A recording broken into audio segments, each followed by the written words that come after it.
lost more weight. Can you see that? Yeah, I can tell, it's not hanging on his chin. Well, another way too. We're gonna put a pair of rocks in each pocket to keep you loaded down a little bit. Oh, Dwight. I'm thinking it's for you, I don't know.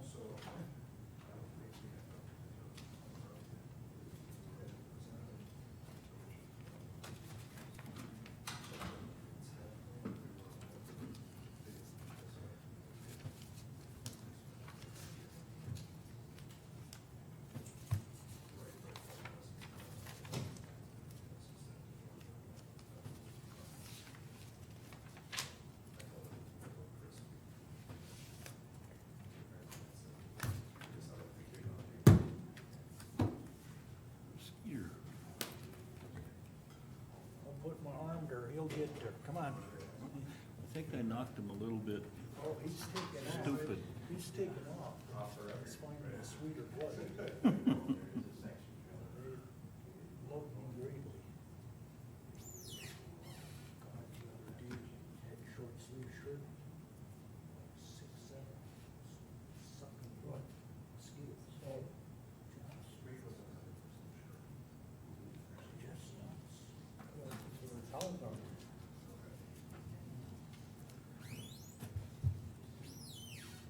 We just wear a long sleeve. That's what I do.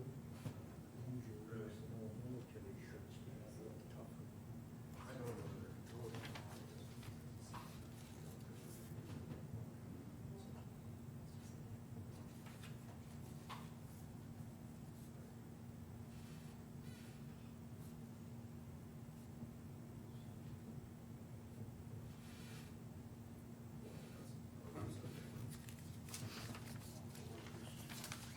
Hope something suffices.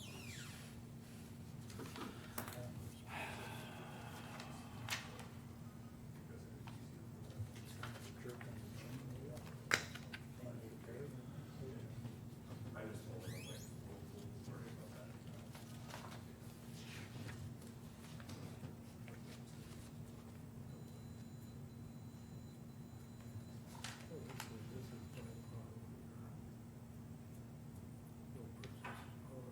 Yeah, yeah.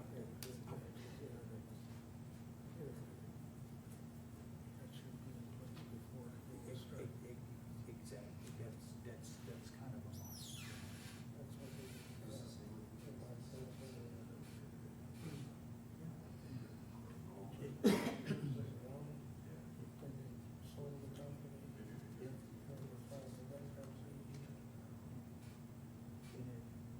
Yeah, if they have that baseball place,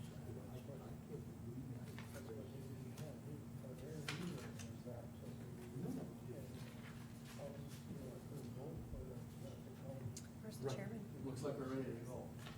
Are we? Yeah.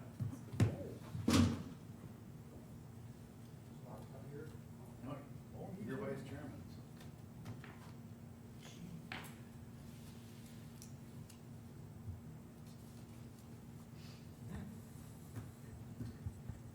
What do you think? Yeah.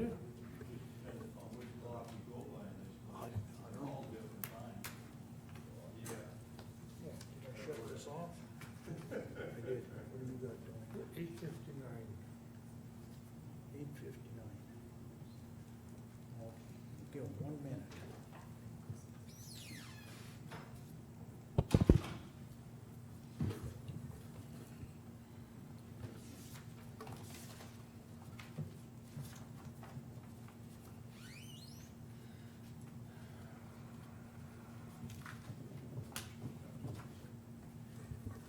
Well, I believe it's that time of the day, and we'll call the meeting to order.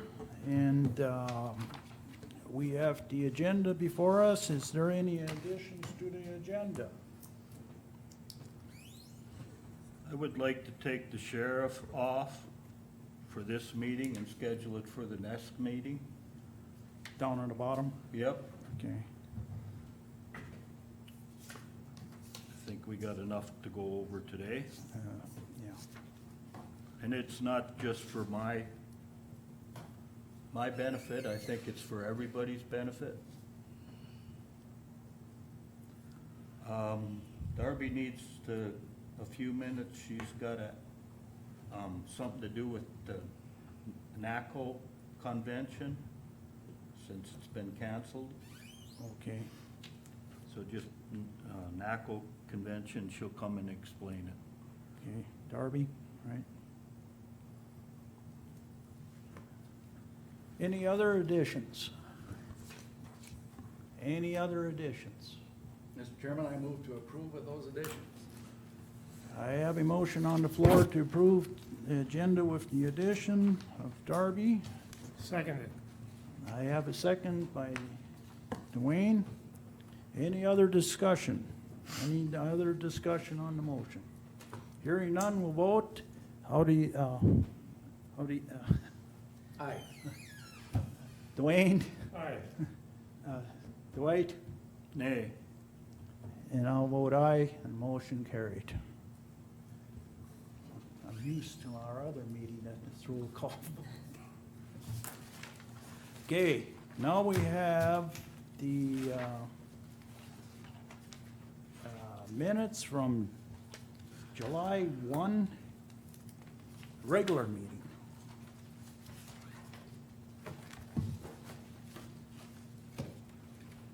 Any corrections or additions?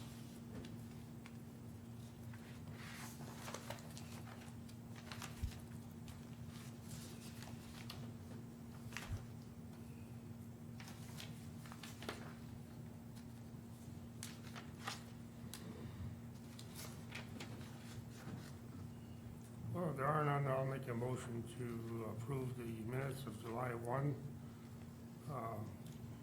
as presented, Regular meeting. the regular meeting. Yeah. Okay, do I have a second to that motion? Second? Have a second. Okay, any other discussion on that motion? Any other discussion? Hearing none, we'll vote. How do you vote, Dwayne? Aye.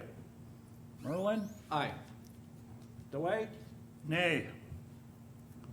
And I'll vote aye. Motion carried. Okay, we have July 1 special minutes, or special meeting. Excuse me, special meeting for July 1. Any corrections or additions?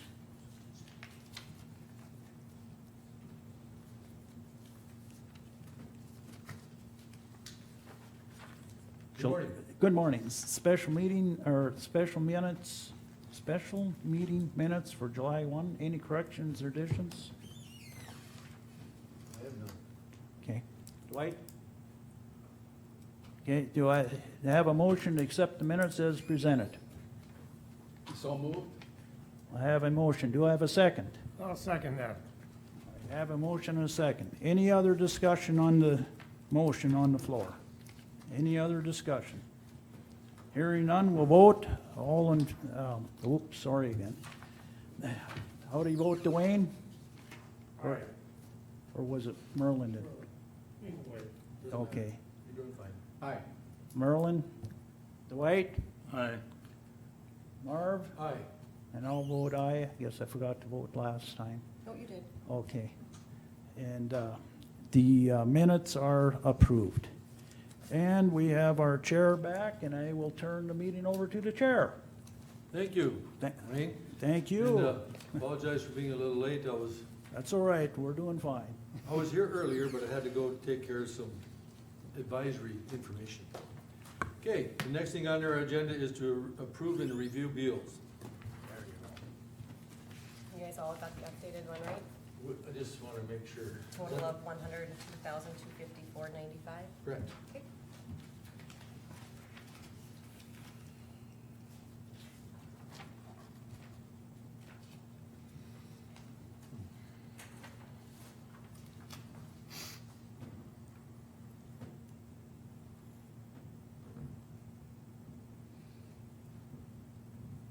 This election systems and software, that's a one-time deal, or is that gonna be every year? Or every election? That's every election.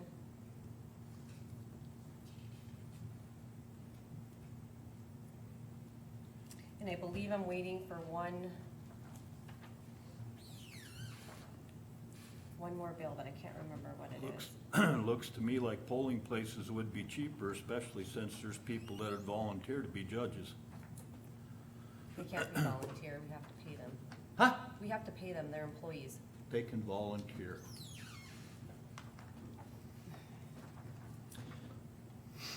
Shanna, in item number 29, is that a one-time or annual Nope. bill, or is that, Nope, that's their chemicals. where are we at with their budget on that item? I didn't bring my budget stuff in this morning, so. You mean the weed they're- board, right? Yeah, I do believe this is their first chemical bill. They have 180,000 budgeted for it, Thank Right. you. and then they Right. get a portion of it back, That's number 30? 29. 29, yeah.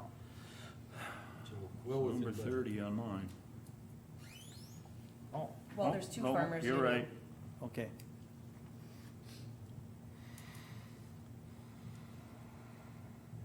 And then there's another, item 43 also goes to the weed board.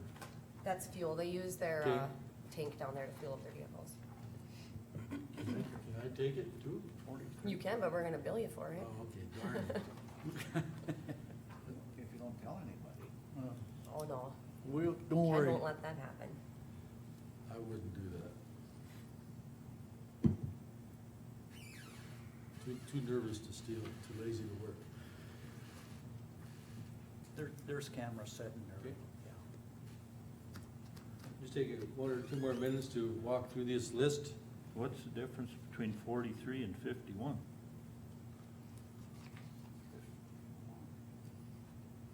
I don't know, I got Northwest Tires on 51, what do you got? Well, So I have Quad didn't finance? That's our postage meter, That's what? our postage, that goes in our postage meter. We Well, refilled it. what's number 43 then? Fuel for the weed board. Oh, on the list that you and I have, Shanna, 42 and 50 look like they're Oh. both quad in. Well, the one is the lease for the year, and then the other one is postage to fill the meter. Okay. Is everybody looking at the same? I don't think we are. I don't think so. Dwight has the same Dwight- one we do. No, Yeah. evidently not. See, let me see what you got, treasurer. Oh.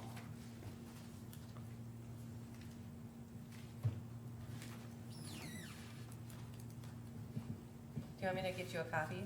No, Oh, Do you want my copy? no.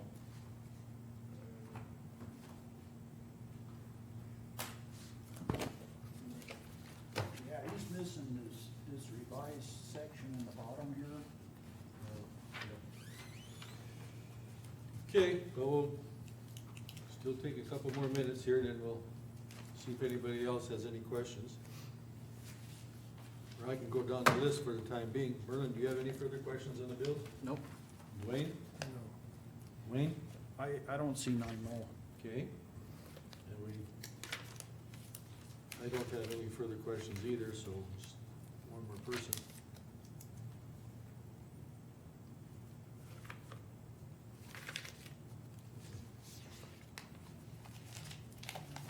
The top part's okay, it's just, Well, 51 is different way up here.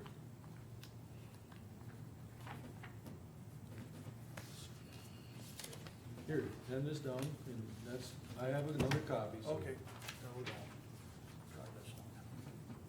Do you have any you need mine for later? Cause I can get another, it's on my The computer. answer is yes, I definitely need one.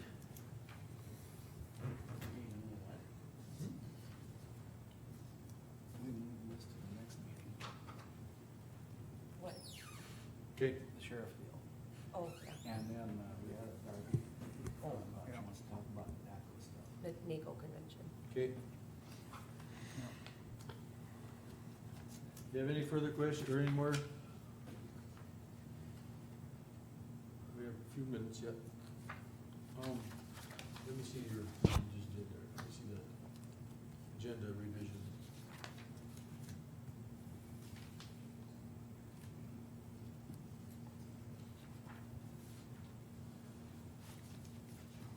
I can throw this away.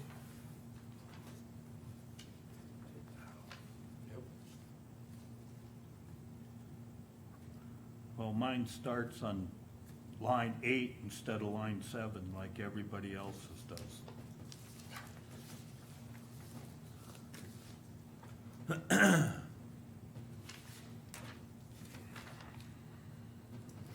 You have any other questions on it, Dwight? No. Okay, if there be no other questions on it, I have a motion to accept or deny the treasurer's bills. I'll make a motion. Have a second, please. I'll second that, Mr. Chairman. We have a motion and a second. Do we have any further discussion on the treasury bills? There be no further discussion. Dwayne, how do you vote? Aye. Wayne? How vote aye? Dwight? Oh, he doesn't vote. Merlin? Aye. And I vote aye, motion passed. And we have a motion to accept or deny the regular bills. I'll make that motion to accept. Second. Merlin? Any further discussion on the regular bills? Mr. Chairman, just a second here, I had it here. It was, crack ceiling here, is that here for the courthouse?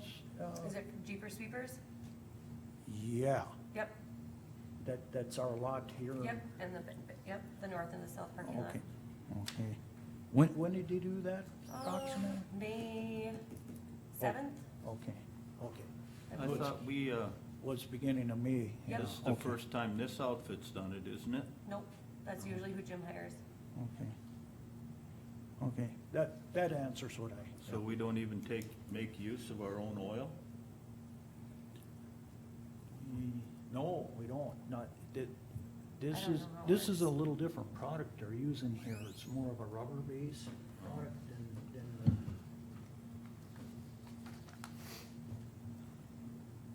and maybe thought, we can ask Jim about it.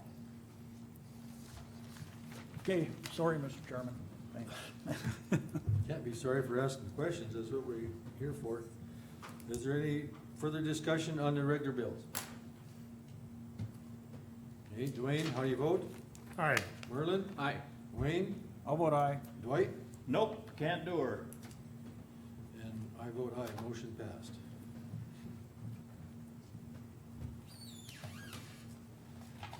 Don't even know what I'm voting on, I ain't voting. Well, we got a few minutes till 9:30. I'm gonna move down to other business, Okay. and I'll let Merlin talk about the resolution for department head evaluations. Okay, Is there any further information on that? well, everybody got a copy, I believe, and has had a chance to probably look at it, but I would think we would want to forward that to the policy committee for review and come back with a recommendation to us. Since that will be a policy that gets enacted, and they can make changes or additions or whatever, or throw it out totally. I would think that would be a proper way to deal with it. We did get a copy of that? I believe so. A couple meetings ago. It's here somewhere. It even had your name on the front page. Yeah, that's right. No, I have a copy here, some of the ones, but. No, I was just asking if I have So, a copy. I don't even need, we need a motion to send that to the policy committee, do we? Just all in agreement? Is that fine with everybody? Go ahead and send it down to them. Who's the chairman? Is that Kathy Johnson, Dwight? Yeah. You wanna get in touch with her, Merlin? You want me to get in touch with her? Yeah, you're better to get in touch than I am. Okay, Okay. Let's talk about board appointments. all right, do you guys all have your packets that I sent?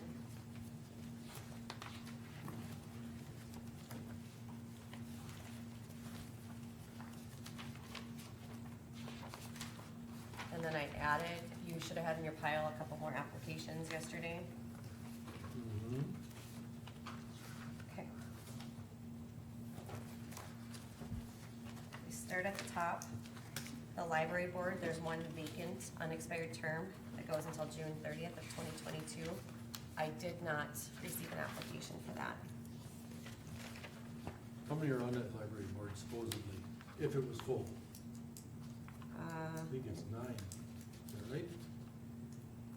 I wanna say, Merlin has a I'm full. not sure if it's full, but from our county, we only have, is it 3 or 4? I think 3, and I think that's what McLean has. Yeah. So, well, after we go through all this, my question is do we want to re-advertise for these positions, or how, because Okay. this was advertised. So library, we have 1 opening. Yep, Okay, it's been vacant for quite a while. I know that. Okay. All right, so for the weed board, we had 2 positions open. They begin August 1st, and we received 2 applications for that. Can I ask One, who they were?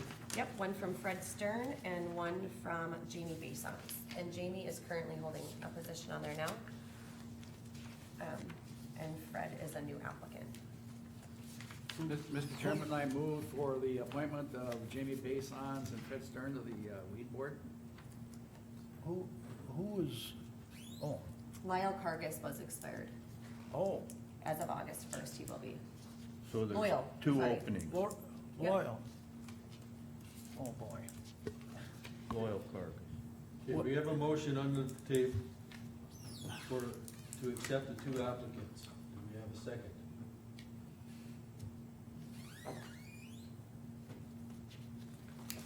I'll second that. Okay. Is there any further discussions on the weed board applicants? Yes, Mr. Chairman, okay. You bet.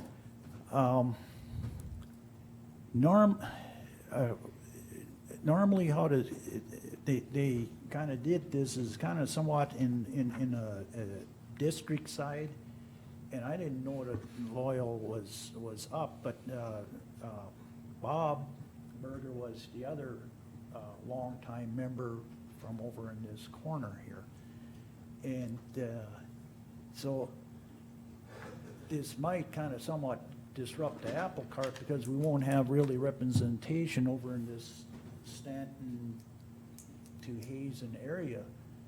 That's what, Loyal and Bob did. So, Well, I sent him a letter on June 19th, letting him Okay. know his term was up, and if he wanted to reapply, he just had to send his application in or Right. contact me, and I haven't heard from him. right, yeah, So, yeah.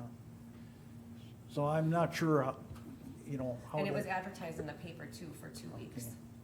so how that'll work out, but I guess the folks down over here are gonna have to contact their agent or their representative, because that, Fred would probably be their representative, in other words, because, Jamie is north of Beulah, and Well, we had 2 openings, and we had only 2 that applied for it, and the Okay. ones that were done did not reapply, so that's where we're at. that's where we're at, So is there any further discussion? Yeah, I do believe that it should be total countywide representation. That's all I got to say about it. Well, I know what you're saying, Dwight, and that's what we're trying to do. And that way they had folks in those particular areas that take care of those. And the commission board didn't set up their deal. It's basically a state and the board themselves set that up, so. I guess if they can't work with it, they'll be back and let us know, right? I agree with Dwight and with you, Wayne, that Yeah. countywide representation is the ideal situation. However, we don't have those people that applied for it. So now we have a motion to accept the 2 applicants and a second. Is there any further discussion?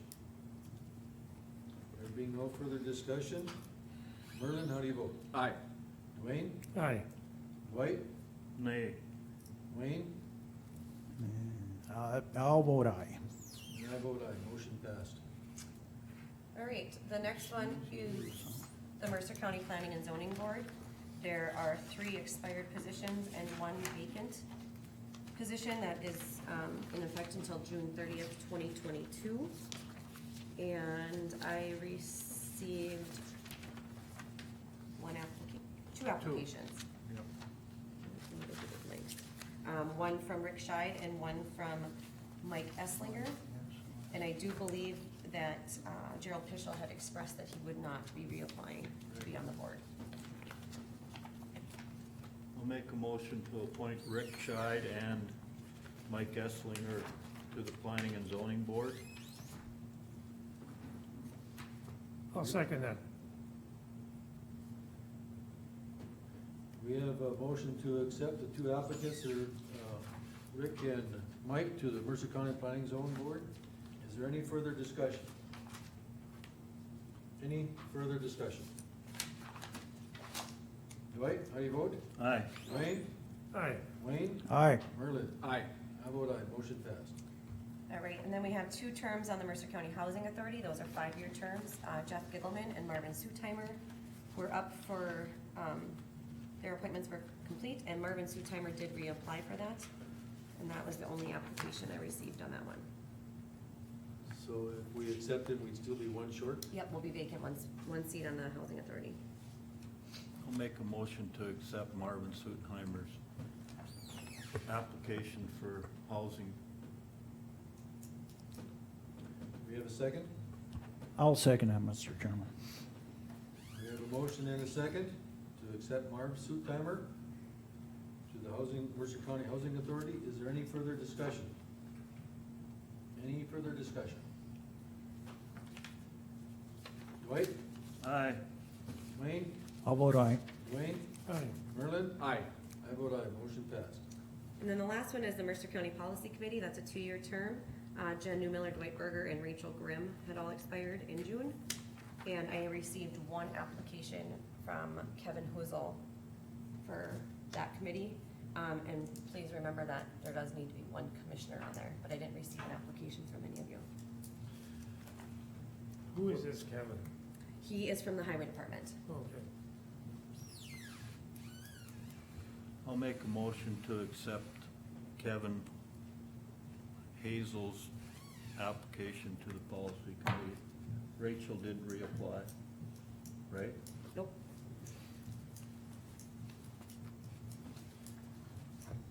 Do we have a second? We have a motion for Kevin Hoozle to fill the policy committee opening, one of them. So second. Any further discussion? Any further discussion? Dwight, how do you vote? Aye. Dwayne? Aye. Merlin? Aye. Wayne? Aye. I vote aye, motion passed. Now, as far as my position, I will take it again, but if there's a commissioner that's interested in it, I will give it up. I don't feel that commissioners should have to, I mean, these are more portfolios, and I don't feel that we have to fill out applications of interest to serve on our portfolios. Is there any other commissioners interested in that position? Is there anyone else here interested in being on the policy committee as a commissioner? There being no other interest, I make a motion to accept Dwight Berger to the policy committee for a commission representative. Second? Any further discussion? Any further discussion? Merlin? Aye. I vote aye. Dwayne? Aye. Wayne? I vote aye. And I don't think we'll let Dwight vote. I don't want to, you don't wanna hear what I wanna say. I'm not sure if you do. So motion passed. Got it. So now we still have a few openings. What do you guys want me to do with those? Let's just go down the list again. Library has 1 opening yet, right? Yep, The weed board is full, yep, okay? Planning and zoning still has 2, 2. Housing authority has 1, right? yep, Policy committee is full, nope. 1 left, 1 there, you have 2. I recommend that we advertise 1 more time. There is one more for policy committee? Jen Who- was up, Jen and Rachel and you were all 3 up, Oh. and I only got 1 I application. didn't realize Jen was up. She's not She didn't reapply. Okay.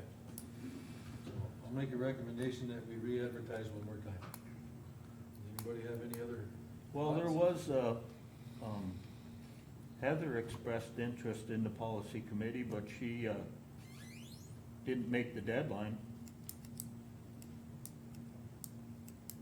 Well, I'll send it back out in paychecks again and give it till the end of August. Yeah. You put it on the website too? Well, the policy committee I don't, but the regular board Right. appointments I do. Think. Okay, I guess I thought the deadline was the meeting today, but actually it was the 12th. Well, it was the 10th, so I could get it in your packets. Okay. But I did accept a couple, like you got a couple yesterday, just Yep. because we're not gonna turn them away. okay, No. we're good there. Or any other discussion as far as board appointments? Line that one out. Whoops.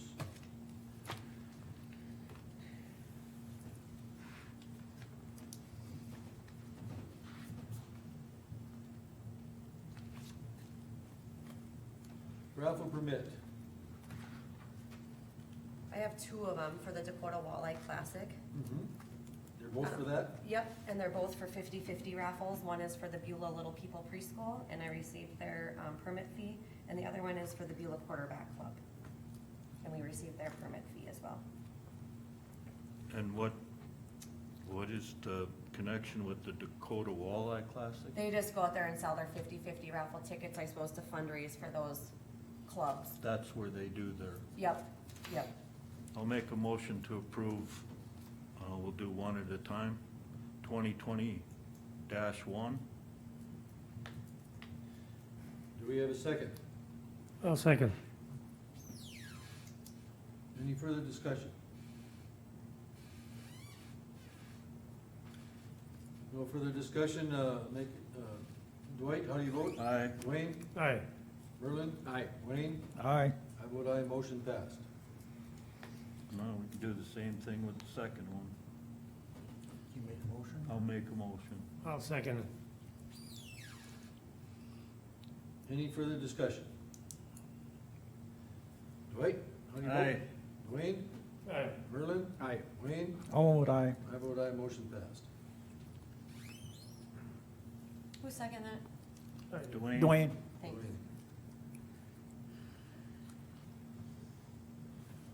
We have 1 minute. Who has a short portfolio update? How about a nurse quarterly report? Nurse's quarterly report is on next. Thank you. We'll do that. Is there anybody here to give that, or? No, you got it in your packet. Oh, Packet. We just make sure. just need to accept it? Yep. Okay. Is there any discussion regarding the nurse's quarterly report? There be no further discussion, we can review that on our own time there. It's 9:30, Cindy, you're perfectly on time. Okay. Temporary use permit number 550 is for Great River Energy, and it's a temporary use for a borrow pit, approximately 50 acres in size. The location is in the southwest quarter of section 21, 144-84, and the southeast quarter of section 20, 144-84. The restrictions would be work limited to daylight hours. Conditions attached would be area disturbed under this temporary use permit must be reclaimed by the applicant and must be approved and released by the county road superintendent. Number 2, Hall Road must be approved and released by the county road superintendent. And number 3, the permit holder shall control weeds in an acceptable manner during the time this permit is in effect.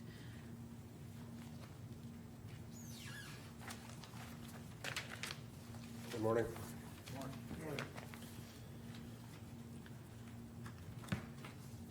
Did you guys have any additional questions as far as this borrow is concerned? Can we get your name, please? Yes, my name is Shane Stockdale. I'm an environmental compliance specialist with Great River Energy.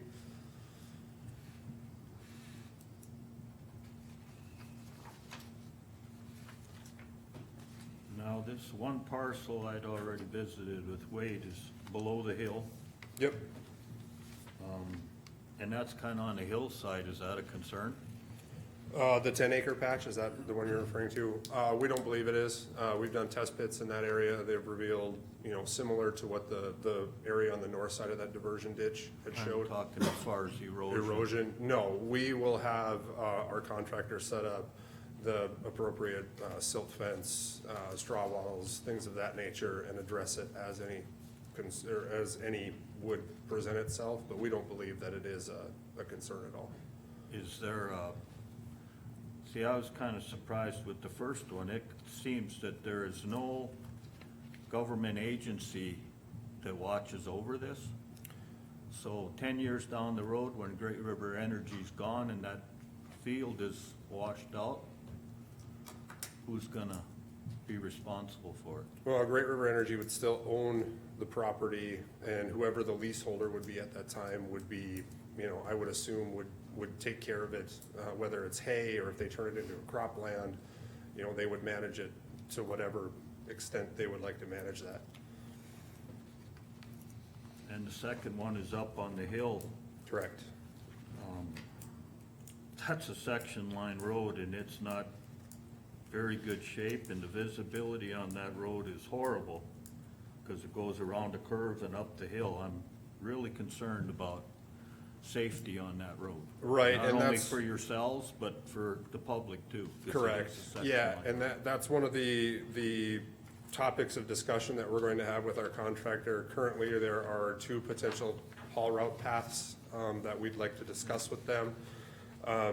You've been up in the area, there is a cut-across road that goes directly to the east there. The contractor had proposed using that road and sprucing that up so they could actually get traffic on it, and then creating essentially a one-way loop. That cut-across road goes over to the Basin Hall Road that goes down to Glen Harold Mine. The other option would be to go north on the county road, come out on Highway 200, come across, and then go south on the Basin Hall Road. Those are the 2 potential paths. We haven't come to a determination as to which path. From a safety perspective, the cut-across route going east makes the most sense because you're creating a loop, essentially, a one-way loop, which would eliminate that head-on traffic, from trucks. I agree with you that there is, that with that road and that corner, it is challenging, especially with truck traffic. Well, neither of them. I mean, Right. the one going south or the one going east, neither one of them are any more than a wagon trail now. Right. And we know that Northern, our contractor, would, clean up that road that heads to the east, and there would only be one-way traffic if they were to choose that route. They haven't expressed the same safety concerns if they were to use the county road, because you're gonna have those interactions with one truck going south, one truck going north. And we'd like to eliminate that as much as possible as well. Well, they're both county roads. Correct. Both are section lines, the east Yes. and west and the north and south. Right. And before, when there was stuff hauled up in there was an awful lot of dust on that road, an awful lot. Basin does a very good job of controlling dust when they're hauling ash, but there's times they're not hauling ash and they only work till 8 to 4. I think there needs to be dust control whenever you guys are hauling, there should be dust control. Correct, and that is a task that we've assigned to the winning bidder of that contract, which is Northern Improvement. Watering is one of the things that is specifically called out. Basin will be handling dust control as far as the portion on their stretch, and then as soon as that road wise and goes to the south and goes towards GRE property, Northern will be doing that portion. And then when we are hauling the topsoil, since Northern will be doing the bulk of the hauling on that, they'll be watering that extent, that basin, on Basin's Hall Road. Yeah, whenever you're hauling. Right. Even Basin's Hall Road. Yep, Weekends, whatever it is. right.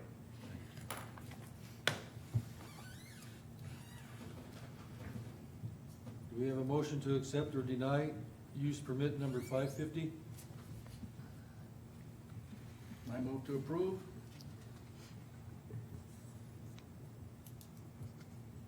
Do we have a second? I'll second that, Mr. Chairman.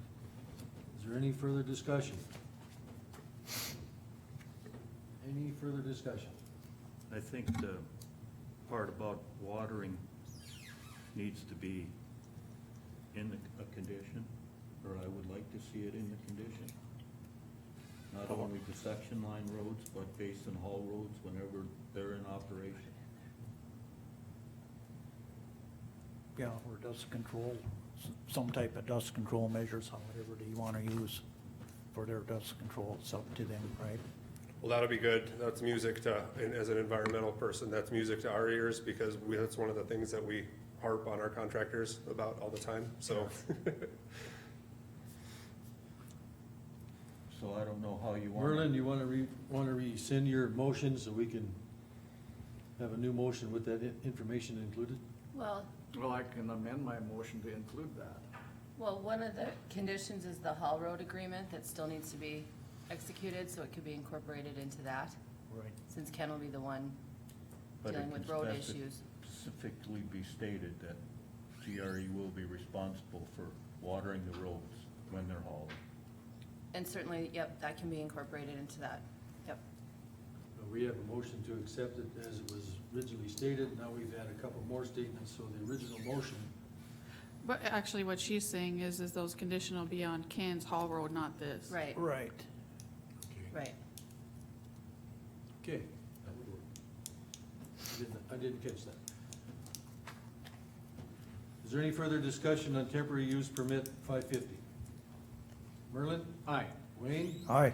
Dwight? Aye. Dwayne?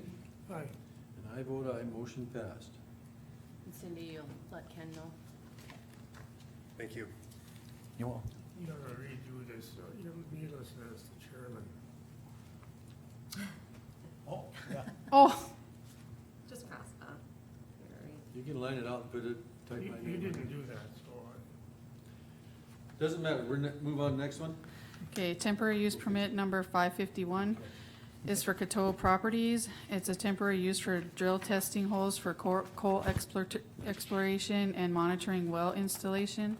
The location is in Section 6, Township 144, Range 85 West, Section 31 in Township 146, Range 85 West, Sections 1, 2, 3, 10, 11, 12, and 145, 86, and Sections 35 and 36, Township 146, Range 86. And the restrictions are work limited to daylight hours. Area disturbed under this temporary use permit must be reclaimed by the applicant and must be approved and released by the county road superintendent. Hall Road must be approved and released by the county road superintendent. The permit holder shall control weeds in an acceptable manner during the time the permit is in effect and subject to finalization of authorization for access by landowners.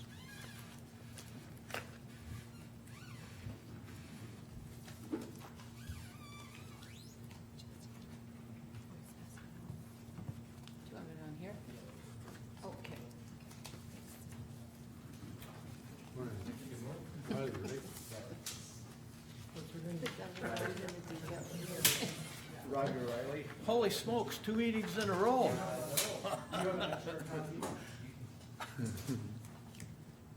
And his name is Riley. We lost the bet. Ryland? Correct. I said his last name, I didn't say his first. And I think he does go by Riley, if I'm not mistaken. Ryland. That's a little better than hey you. Yes. Yeah, okay.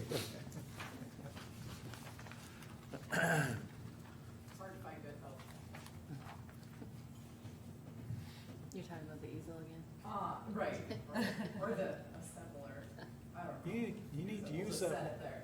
you need to use it more often, that way it, works. I think I use it. Ryland Sunsbach, Coteau Properties, Chairman, Commissioners, good morning. We have the same map that I handed you, have it on the poster board here, so it's a little bit easier to see. On the left side of the poster board, County Road 27, that's the highway north of Hazen. I'm heading north. On County Road 37, the farmstead at the corner of Section 12, that'd be David and Michelle Chadwick. And at the corner of Section 1, in the southeast corner of Section 1, are Reichenbergs, Don and Donna Reichenberg, just for reference of the area we're talking about. The temporary use permit, we're looking for exploration, drilling core holes. We don't actually have any monitoring well sites going in this year, so we won't be in the road corridors at all. It'll be all on private property. And there'll be about 4 holes per quarter is what we're looking for. Not in all the entire shaded area. We use the same area that we had last year. We got a lot of that drilling done last year, but we kept it in in this permit application, just in case we'd have to go back and do any additional drilling. We're looking about 30 holes in this area this year. We have a contractor that will come in after the holes are drilled and reclaim those areas. Shortly after they're drilled, we have to let that mud dry up a little bit before reclamation. And we plan to have written permission, of course, before we go on any of that private property.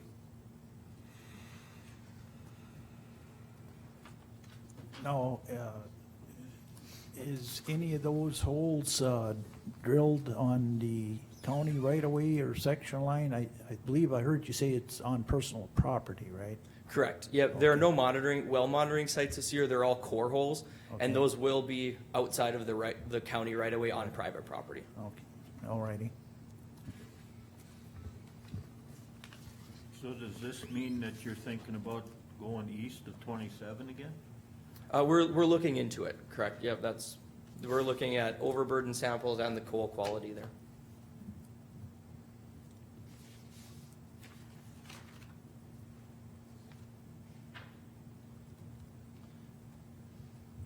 Do we have a motion to accept or deny permit 551?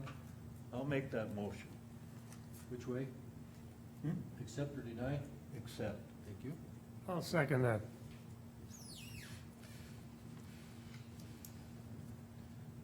Any further discussion?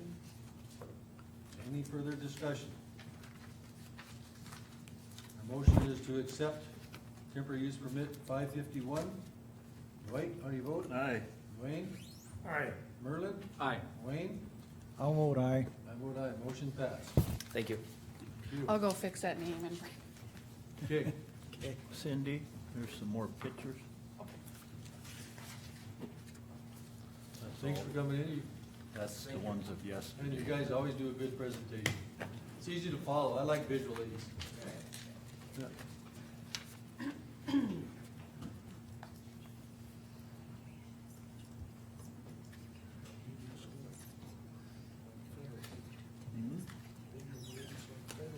944. This one is 10. Okay. We're gonna move down to other business. I'm gonna go to processing of minutes, if I could, please. I can find my notes here. I think the reason I put that on the agenda is I'd like to have us all working in the same direction. Sometimes there's some confusion, and we can also improve our present practice. Our present practice works, and we're getting better at it. But one of the things that I would like to see is, if we follow my suggestions, when we make corrections to the minutes now, the official minutes get a note put on there, and it's lined out, and we make the note what the change was, and I have to initial it. Our official long-term record could be cleaner, could have better presentation if we do it a different way. And I'd rather not have to have footnotes on our permanent records. So that's what I'm suggesting. So I'm gonna hand something out here. It's something we've all discussed already, but this makes it very specific, and see what you guys think. And the biggest thing is the correction, when we do have corrections of minutes, that our permanent copy ends up being, yeah, you need one back here, please. There you go. Everybody's got one? Yeah. Okay. So, if you guys would agree, we can adopt this. And it starts out, the minutes or meetings are very important to inform the public accurately of the business that we are doing. It's also a legal document for future reference. I'd like to give them the importance and value that they have. And so I'm suggesting, as Shannon does now, that by end of Friday of the week of our commission meeting, she sends out the original draft. And she's agreed to that. This week will be a little more difficult, there's 4 meetings. Understandable. This is 99% of the time, okay? And we need to work with situations like this week where there's all these meetings. What I would like to see is she's gonna send this draft out on Friday. We have to respond, this is back on us. We need to respond, if we have any corrections, we need to respond to her by Tuesday. Email. No, you can't. That would be an open meeting violation. If we individually send a notice back to her, Even individual emails can be construed as an open meeting violation where you're discussing the same content. really. I Yeah. know if I discuss something, okay.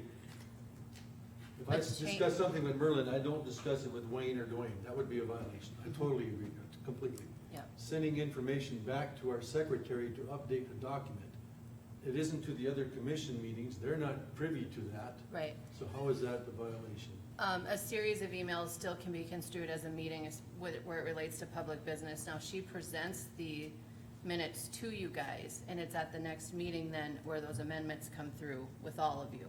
So if there's all of you making suggestions and it comes out then as a draft at the next meeting, that would be its own meeting, those series of emails. So not to say it's gonna happen every time, only one of you does it, it would be fine. But the potential here is if each one of you sends an email to her amending it, you're conducting a meeting. Okay, I didn't, by sending it to the secretary, I didn't tie that in, but fine, thank you. So how do we do this so that when we make corrections to the minutes, that our minutes, our original in the book gets typed up and signed by myself and Shanna, attested to by her, and we don't have footnotes? Well, I would just make my corrections, I suppose, as you present them that meeting on my draft copy, go back and type them up, and you'd have to sign them at the following meeting. Is that in violation of the law? Because the law says you have to assign the minutes before you can move on to any It further just business. says you have to approve them, Mhm. doesn't say you have to sign them. Right, because the motion would be to approve them as amended. The formality of getting your signature wouldn't have an effect. Okay, I thought it did. I don't believe so. No, because the motion to approve is the end of it. Okay, if we can go with that, then is that all right? Works for me. Then we aren't violating any rules. The email part, that was a new one for me. Yeah. Yep. Well, that way your book is so much cleaner, in other words, you aren't having footnotes, it's all, Right, what you print in there should be good, right? right, no lineouts. No lineouts, yeah. And footnotes on the side. and Right. That's all I was trying to do with the minutes, is to improve our process. Now, the process is, barring unnormal situations like this week, that we'll have the minutes by Friday. And I'm gonna say myself, if I have some corrections, it's my responsibility to get that back to Shanna, hopefully by Tuesday night, the following week, so she has time to do her part of her job too. And I have been lax on that, so. Well, and to that end, you have to understand, I know your preference is for Friday, but she's got other duties and whatnot too. So you've expressed that preference, but certainly if whatever might be coming up, I hope you guys understand there's other business too, so, We understand. yeah. That's all I had on processing of minutes. Well, Anybody have any further discussion on that? I think that if the minutes would be drafted as soon as possible after the meeting, a lot of this stuff would go away. Why? Huh? A lot of what stuff? Well, when we come to the next meeting, I'll say, this isn't what well, what did you say? So 2 weeks later, I'm supposed to remember my exact words? Well, if you're wanting them in the minutes, then I would assume you're remembering what you're saying.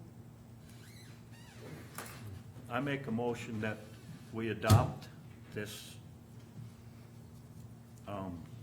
policy that Marvin presented us for the minutes. For discussion, I'm gonna second that. Dwight, I'm not in favor of that per what the information that we just received from our state attorney, that we could be in some situations violating open meeting rules, which I was not aware of when I drafted that. So that's part of my discussion on that. Just want you to know that. Does anybody else have any discussion on that?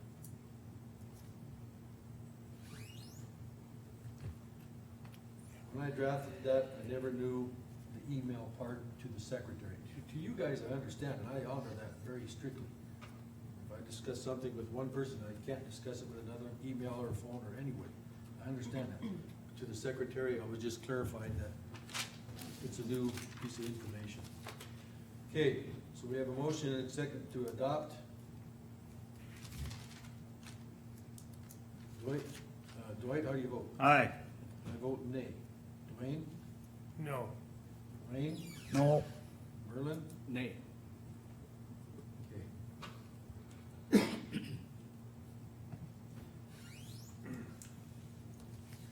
9:53, we got till 10.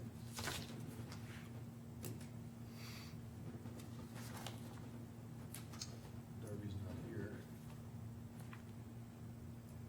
My budget suggestions I put on there, I want to do that after we talk about the DACO specific information. So that's why I'm not putting that up there. And the same thing with an RFP for audit. Some of the information that comes out might help us with those decisions. So, does anybody have we'll start with Merlin. Do you have any portfolio updates? Yes, I do, Go ahead, sir. but they're secret. Yeah. No. We do have planning and zoning tomorrow at the Beulah Civic Center at 7 o'clock, so we'll see what develops with that. And the social services tomorrow over at McCluskey at 9 in the morning.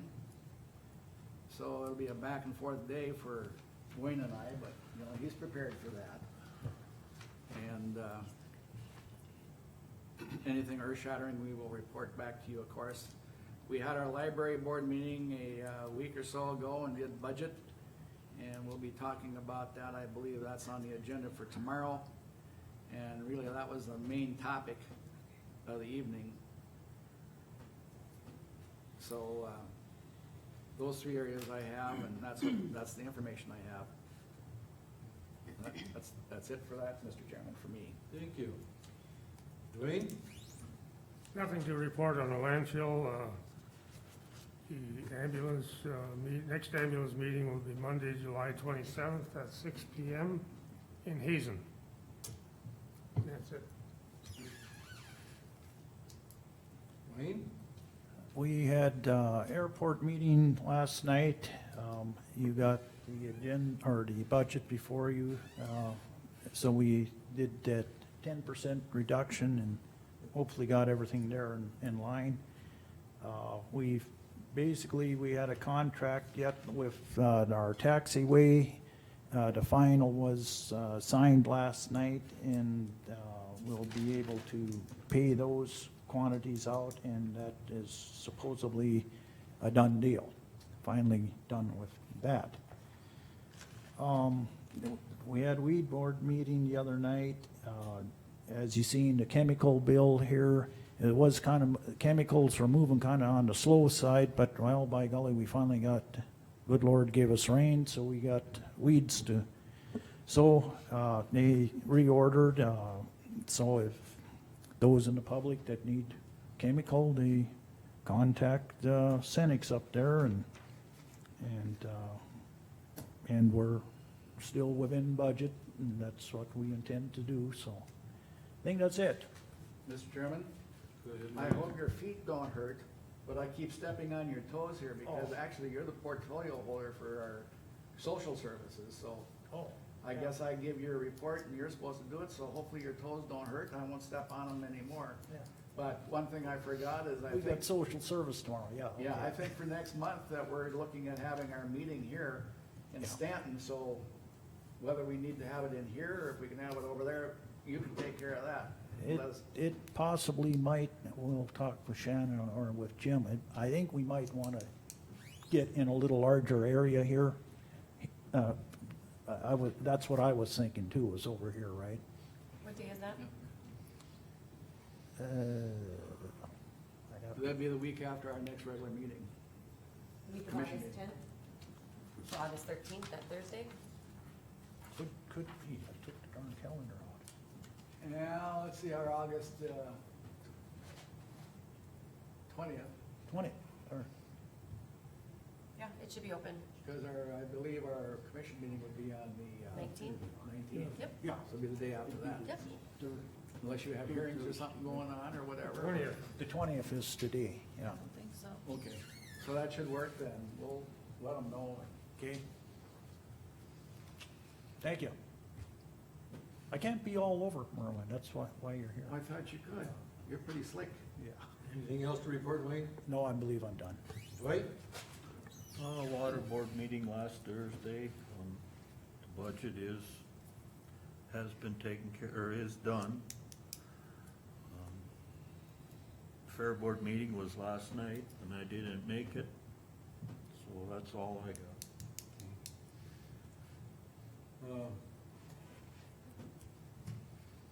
My portfolio, we're visiting with those at the budget hearings today.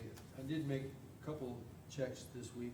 I looked at the ATS location with Jim. I said that I would do that, and I have that ATS estimate with me. Everything looks, he did good homework. And, there's physical space, everything looks okay.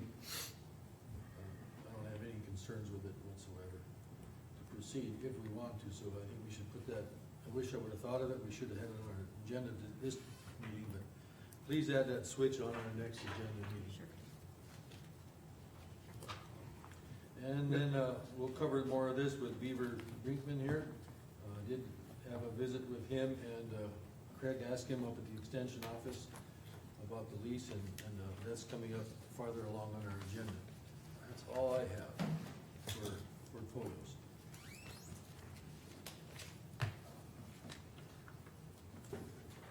We do have a minute, Mr. Chairman. I do think one more thing. Go ahead. At the last meeting, we talked a little bit about our confirmative benefits from the insurance, or in the insurance trust fund, or was it, whatever, but we said, you know, we got the refund back, and you asked me to kind of take a look with Jim on what we might be able to do to, commend our employees or whatever, and he said that before this type of document was out and posted or whatever, so that's what I got back from that, so whatever we wanna do with it. Can I see it? Sure.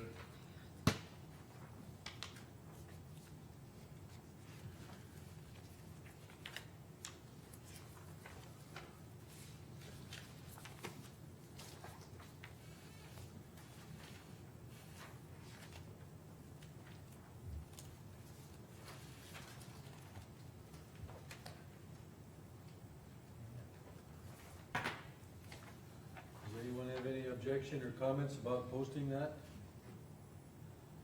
Or putting it in all their letters or checks? Is that a good way of doing it? No? Yes? How'd you do it in the past? Do they Was see it it if just we, posted, or? do they see it if we post it? Depends if they read the bulletin board, eh? I'll make a suggestion that we post this. Does anybody have any other thoughts? It's, the work that went into getting us that refund is really, really instrumental. It's very great. It's such a small token just to acknowledge it, but we need to at least do that, so. Yeah, it's a team effort is what it is. We're up by everybody, so I really want to express my gratitude for that. Okay, so we'll post that. Are you done with your secrets now on your portfolios? I'm done with my secrets. All I right. think we can hit the road. Okay, you're up there, Mr. Miller.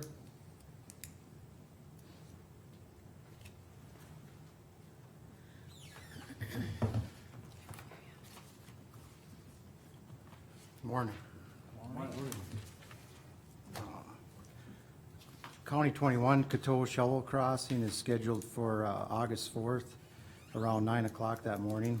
They will have a bypass set up to reroute the traffic that has to come through there at that time. And they had told me, well, they've done this in the past too, is where they contact the emergency services to let them know that that portion's gonna be shut down. But there, like I say, there is a bypass, so. Where is County 21, where they're gonna make this crossing? Right north of that Hall Bridge up north of Beulah, Okay, probably about another quarter-mile north of that Hall Bridge. okay. Between there and that, the old BMX track or whatever, that motocross track. Okay, thank you.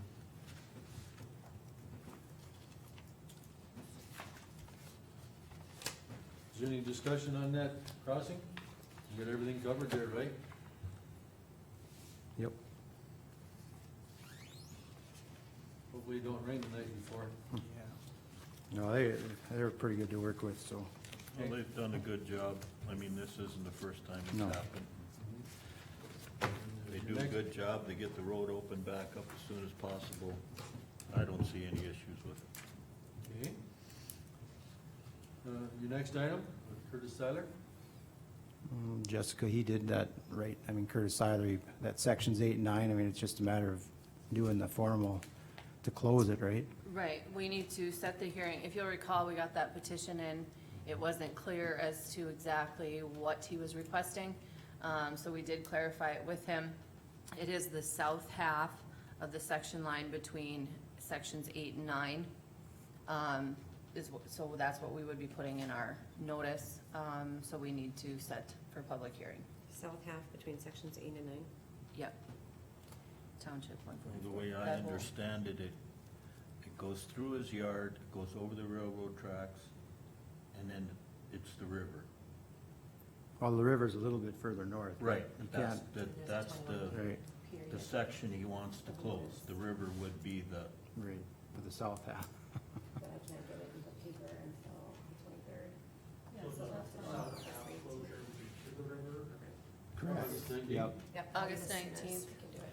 So we Okay, have to publish it for, due to publishing rules and scheduling, it looks like August 19th would be a good date to have our public hearing on that. Can I have a motion to that effect? What time do we want the hearing? I would We should say probably 10. set a time 10, on it. we do it with the road deal, usually it's at 10. Is it fine at 10 or you want it at 10:30, Ken? Right, 10. Okay. Let's start with 10 on August 19th, we said?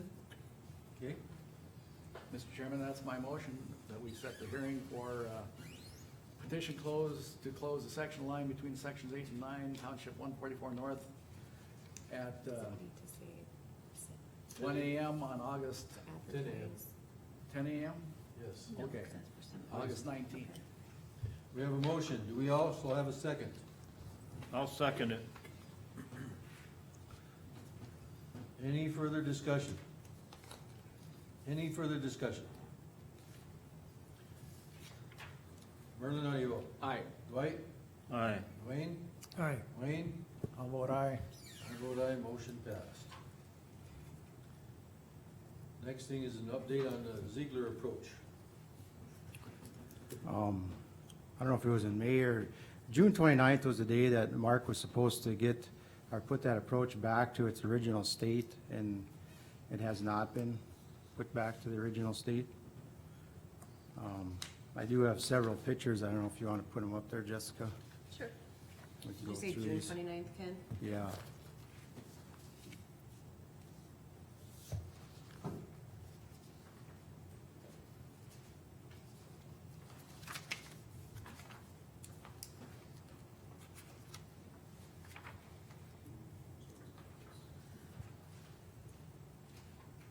Oh, I got it upside down, hold on. You see what you need, yeah.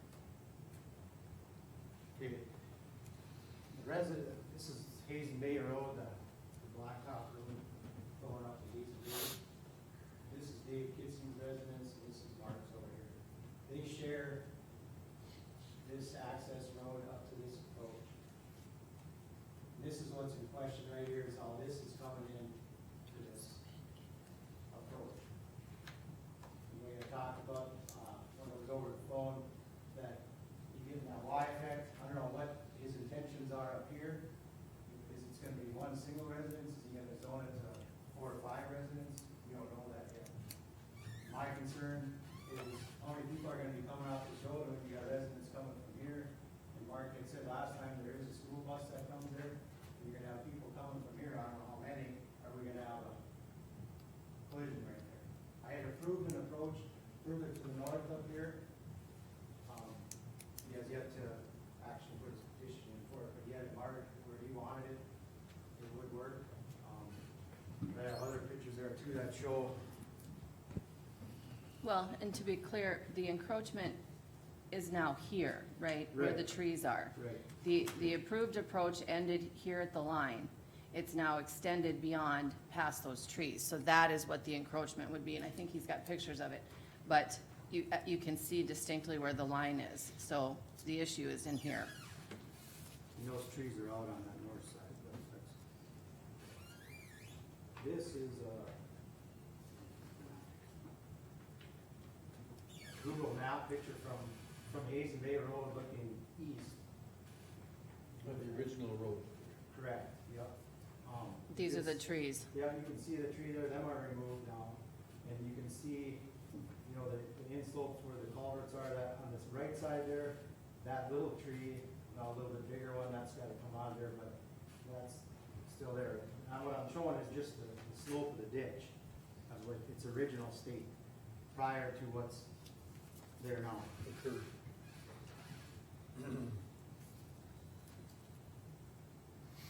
This was just taken yesterday.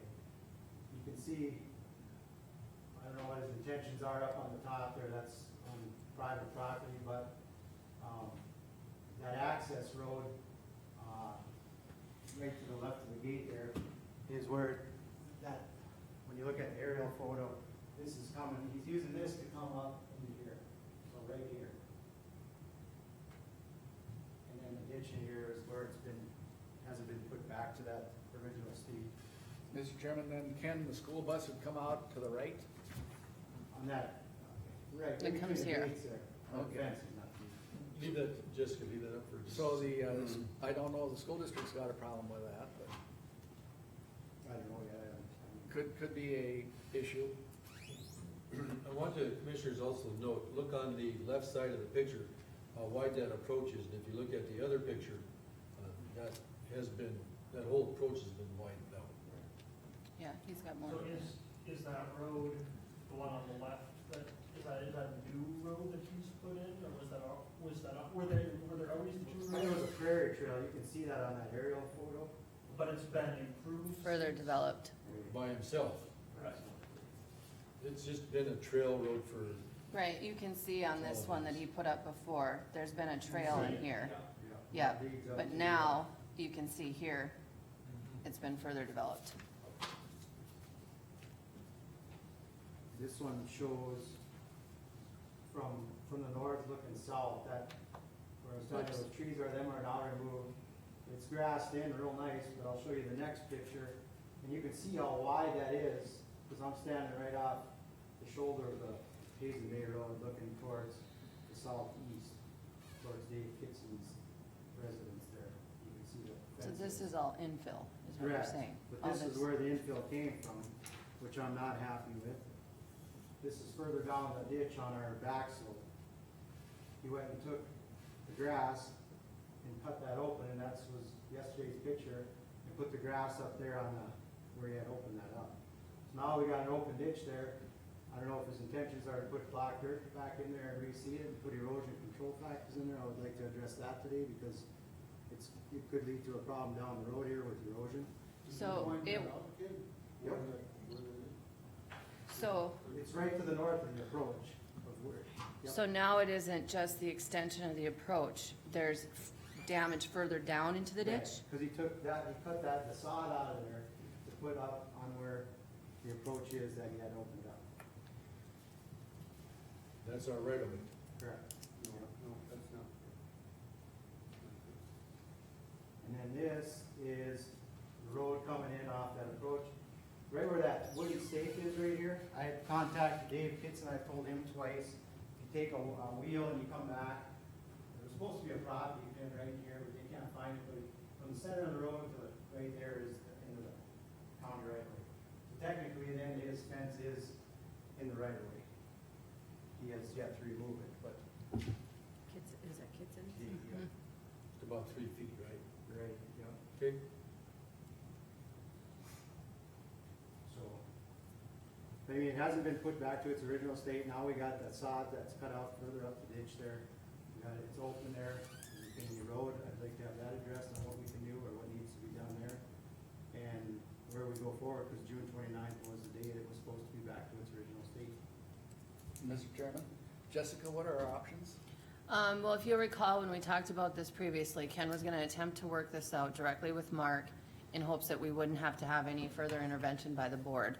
Under the statute now, for encroachment, the board must give notice, and a formal notice, so I can draft a letter to that effect. And I'm trying to pull the statute up, it's not working on my phone here. In any event, if it's not corrected within the 20 days, we can look to fix it ourselves, and then he's charged for the expense of that, and it's attached to the real estate like taxes. So we would need a motion to send that notice to him. A formal notice that he has And- 20 days to correct it. Okay. Do we want to draft this notice prior to, and then we make this motion? He did ask to speak, so I don't know if he has anything to say, that's why. Yeah, and I don't know if you want to talk to him. In previous instances of this, if you guys pass that motion, I'll send out the letter. You're saying you probably wanna look at the. Well, I want to see what's all going to be in that letter, that's what I was asking, so let's talk about that. To me, I see possibly 3 things. One, there's a widened approach, which is a concern. The other one is encroachment of our right-of-way. That's a new thing, farther north of the approach where he dug up that sod. Well, damage to the ditch. That's what I'm saying. Yep. Same, same thing. So those are 2 things that I see.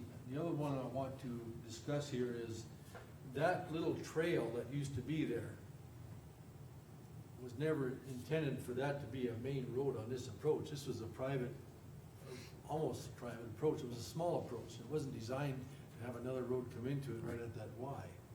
So do we want to address attaching what he was, well, attaching a road to our existing approach area? Mr. Chairman, so that. That should just, I'm not sure, go ahead. So that road is not a section line or anything, it's just put in there to travel on, right, so. That trail, I'm not sure which road, the dirt road? Yeah.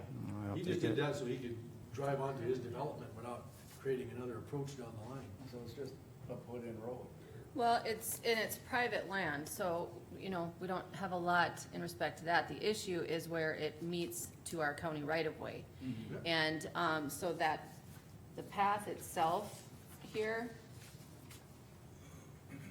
there's not a lot we can do there, but extending the approach in our right-of-way would allow for more ready travel, more direct travel, and that's what we need to prevent. So the trail itself isn't the issue, but by him extending it here, it's setting it up for more traffic. So, addressing the approach would remedy that issue, because we can't really do much with the private land issue. The road juncture where it attaches to the approach, is that in our right-of-way? Ken? It shows it on that one Look on picture. that picture with the stake that you had there. I think it does that, because that would be that. Yeah, because right there at that stake, it should be See? the back of the back. Where he's attaching that private road, Jessica, Right. is Well, actually 'cause- in our right-of-way. Right, because right here is the end of that Right. fence, and so even going back the 3 feet, you still can see that this part would be within. So he should not be attaching the private road in our right-of-way without. Right, it's the extension from So here. There's 3 things. We got a widened approach that attaches to the Hazen Bay Road. We got encroachment of the right-of-way up on the north side where he took the grass out. And we also have encroachment of our right-of-way where he attached his trail to it without any formal acceptance by anybody. That's what I see, the 3 things. Right, because the approved approach is just this, right here, where the That was line it is. existing, right? Yes, Yes. correct. second, please. We're still discussing things.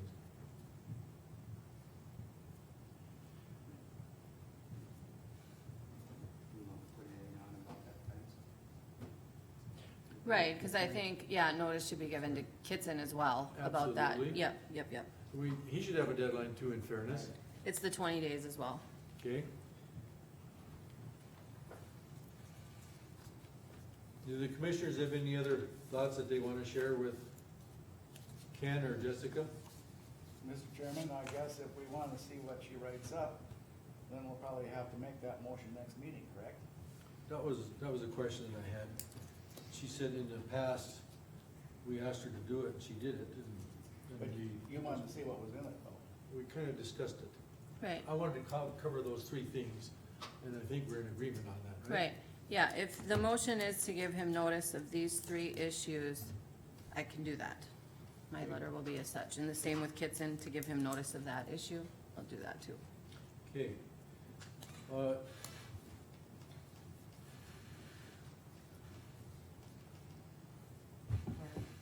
Mark?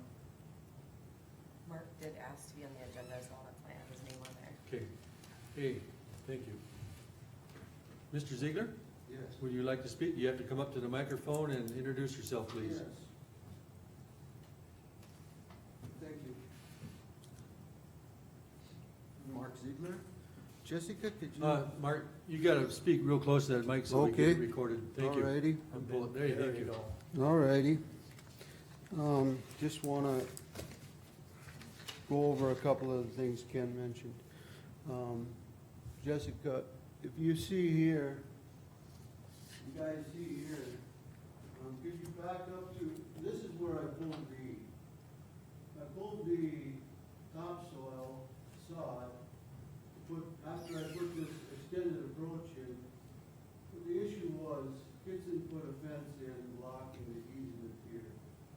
I have a 50-foot easement into this access. And Kitson, and I got a letter from Old Engineering recently that explains that 50-foot easement also joins this lot D to the north. So Kitson, in his attempt to block me from using lot D, he put a fence along the 104 feet where the easement runs. And not only did he put it into the easement, and that blocked this, because this is like a frontage road where this was coming in. This is back off of the county. County setback is 60 foot. This access into here was like a frontage road. It was actually behind the county road easement. So that said, Kitson, when he blocked this 104 feet off of the easement I put in when I sold him the property, he didn't only block the 104 feet, he moved the fence up into the county easement to block it some more, another 3 or 4 feet. I informed Ken about that way back. The second issue is, Ken said I took dirt out of the ditch here, sod to fill this. When I extended this approach, first I had 2 options when he put this fence across here blocking my easement in. This road was actually a built-up road with the scraper at one time, because there was a residence in here. This lot D is residential 1 zone property. This road here, it wasn't used much, so it was a trail. This is basically an old photo, but it was still used. But there's a residence back in the back of this lot D. This is residential Rump 1 property. So that was used since 1979, I think, is when my abstract shows that John Schwab made lot E and lot D. Thomas Farrington owned a lot in here in lot E. Brian Backer owned a residence in lot D. So they both shared this approach. Now that was engineered and put in by Interstate Engineering at the time. And that is the way it was designed, that's the way I bought it. There is a residence back in here as far as there was a trailer house where Brian Backer lived in lot D. But but now there's just a sewer, water, electrical hookup into there. So when Gibson blocked this easement, I had two options. One was I called Ken probably a year prior to extending the approach, and I told him two things. One is this group of trees, and there was probably 15 trees growing out of that, and I've got some pictures of that. And they were, when I pulled them out, they were like 30 feet tall already. Because they're on the downside of the culvert runs through, and that group of trees, when the school bus would come out here, it blocked his vision. Anybody that come out here, you can imagine a group of trees that tall and that big blocking the vision. That's one of the things I asked Ken to address a year prior to, before I pulled the trees out. Well, he finally told me, he said, go ahead and pull the trees out. Well, pulling a group of trees out like that, the ditch is pretty steep off this side, and they all are. The next approach is the same thing. That's the way they were built. But when I pulled that group of trees out, you can imagine 30-foot trees, and there was 15 trees in there. And they were grown into the culvert, so it did two things. It blocked the culvert. You couldn't get discharge water through the culvert because of those trees. They ruined the end cap, the drainage span down there. And Ken said, go ahead, pull them out after quite some time. So I hooked up my equipment, I pulled them trees out. That was a great safety improvement for the school bus, for anybody coming, accessing, including Dave Gibson. So when I pulled those trees out, as you guys, some of your farm boys, you know, you got a root ball on those trees. You can't, if you cut them off, you got that, you just cut the trees off, you got the trees going right back out at you. So I pulled them out, I hooked the dozer up to them and pulled them out. Well, you've got root balls the size of these tables coming out with them. That's topsoil, that's subsoil, that's huge holes in the ground there. So when I pulled these trees out, there was a huge, that ditch was already steep. There's huge holes in this, from all the topsoil and all the subsoil removed with the trees. So I took the trees down, put them in the field, and then I talked to Ken about, well, an option to take Gibson to court and remove that fence, or extend this approach here, and there wasn't a permit required to extend the approach. So after quite some time, probably about a year, I went and I did two things. I put a culvert in here, a 20-foot culvert, this steep slope off of there, and the holes that were in there, I filled that all in. Instead of a 3-to-1 slope, I had a nice 7-8-to-1 slope on there, and then I improved the ditch there tremendously. So then Ken basically comes and said, no, you can't do that, you have to pull that out. So he gave me such and such a date to pull out the culvert and the dirt out of the ditch. So I did that. I pulled all that out, and then he says I pulled dirt out of the ditch here, sod out of the ditch to fill in this with grass. It's not what I did. And you can see if you back up to one of the pictures, what I did was, where I'm building up here for a residential one use, which is a shop and a house. There's still only one use on there because this is one residential lot right now. So that's the part I'm building up for a residential shop and a house. So what I did was I off of the county easement, and I'm back and Ken can come up and measure and look. I took the sod, not in the county easement ditch, but I took the sod out and I made a road down here along this side in the private land. And that road there is two things. Further when if I use the approach Ken had said to put in the middle of the lot for future development, if there's more lots, that's a good access to use to come up to this lot then there. There's approach in there. But it's also an access.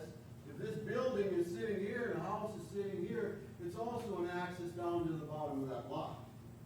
That's where the subsoil, not subsoil, but that's where the sod came from. When I removed this and the culvert, that's where the sod came from, and Ken's got the pictures. And you can go up there and look at it, and it's even on one of the old pictures, you can see the sod is going out of here. And where it's, looks like maybe he thought sod was taken out of the ditch, that's where when I had equipment in the ditch, and I was pulling out the old fill out of the ditch, that's where that's just the grass got killed in there from backing over, back and forth. If you go and look, there's no sod taken out of the ditch. The grass is coming back in there. That's completely wrong. And that can be easily proved. And if anybody wants to come up and look at it, that's pretty simple to see. That sod come out of where I went into the private land and I went down here to tie into an approach there or to service the back of this lot. So there was nothing, Okay, nothing taken out of that road ditch there for sod. So Ken said, you know, you only have, you know, you build that new approach down there in the middle of that lot or you won't have access in there. Well, that road there, that trail in there, that's been the access for 45 years. 30 years that I've been up there, it's been the access, 35 years. And since Kitson tried to block it and I see that it's just going nowhere there, I had my engineer, Jessica, could I give you these? Maybe I'll put them up, I got copies for everybody. This is the letter from the engineer. That shows the easement and when I recorded the plat,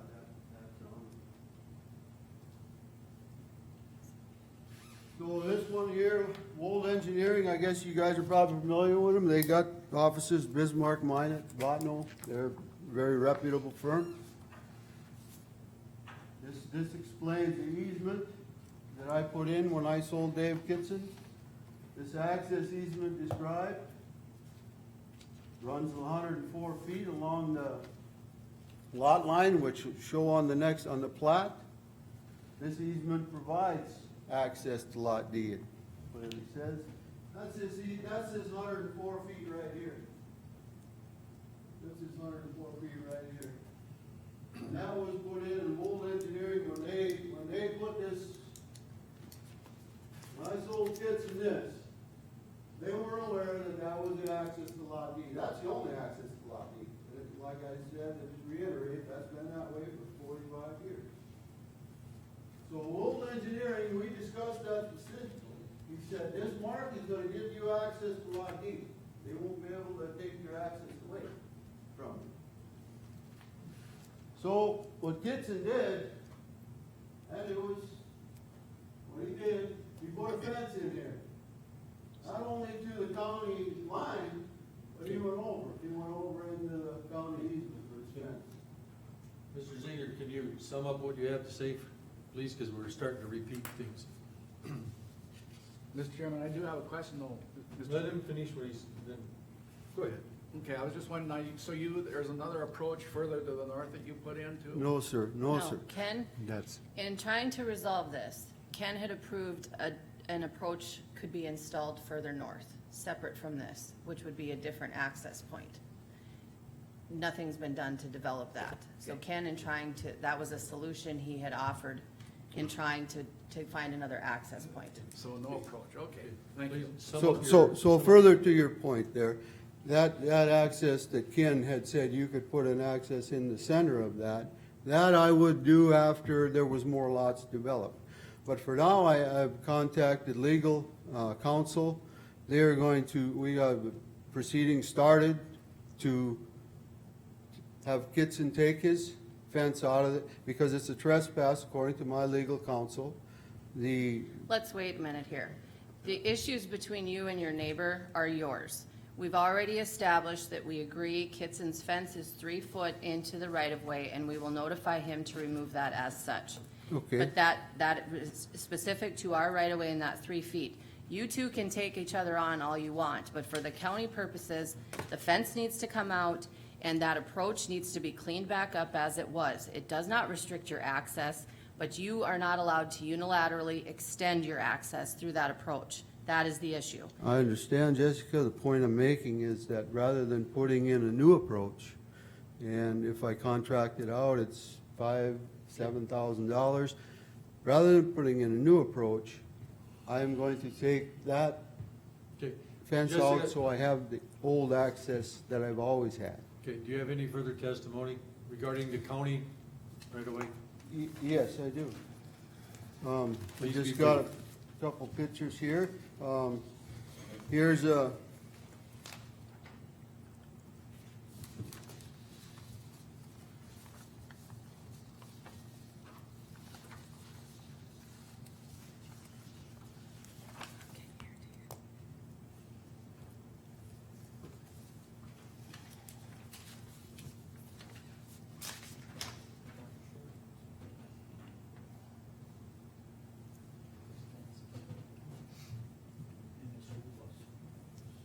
Ken, email. Can you read it? Here's an email, Ken and I were conversing back and forth on this for quite a while.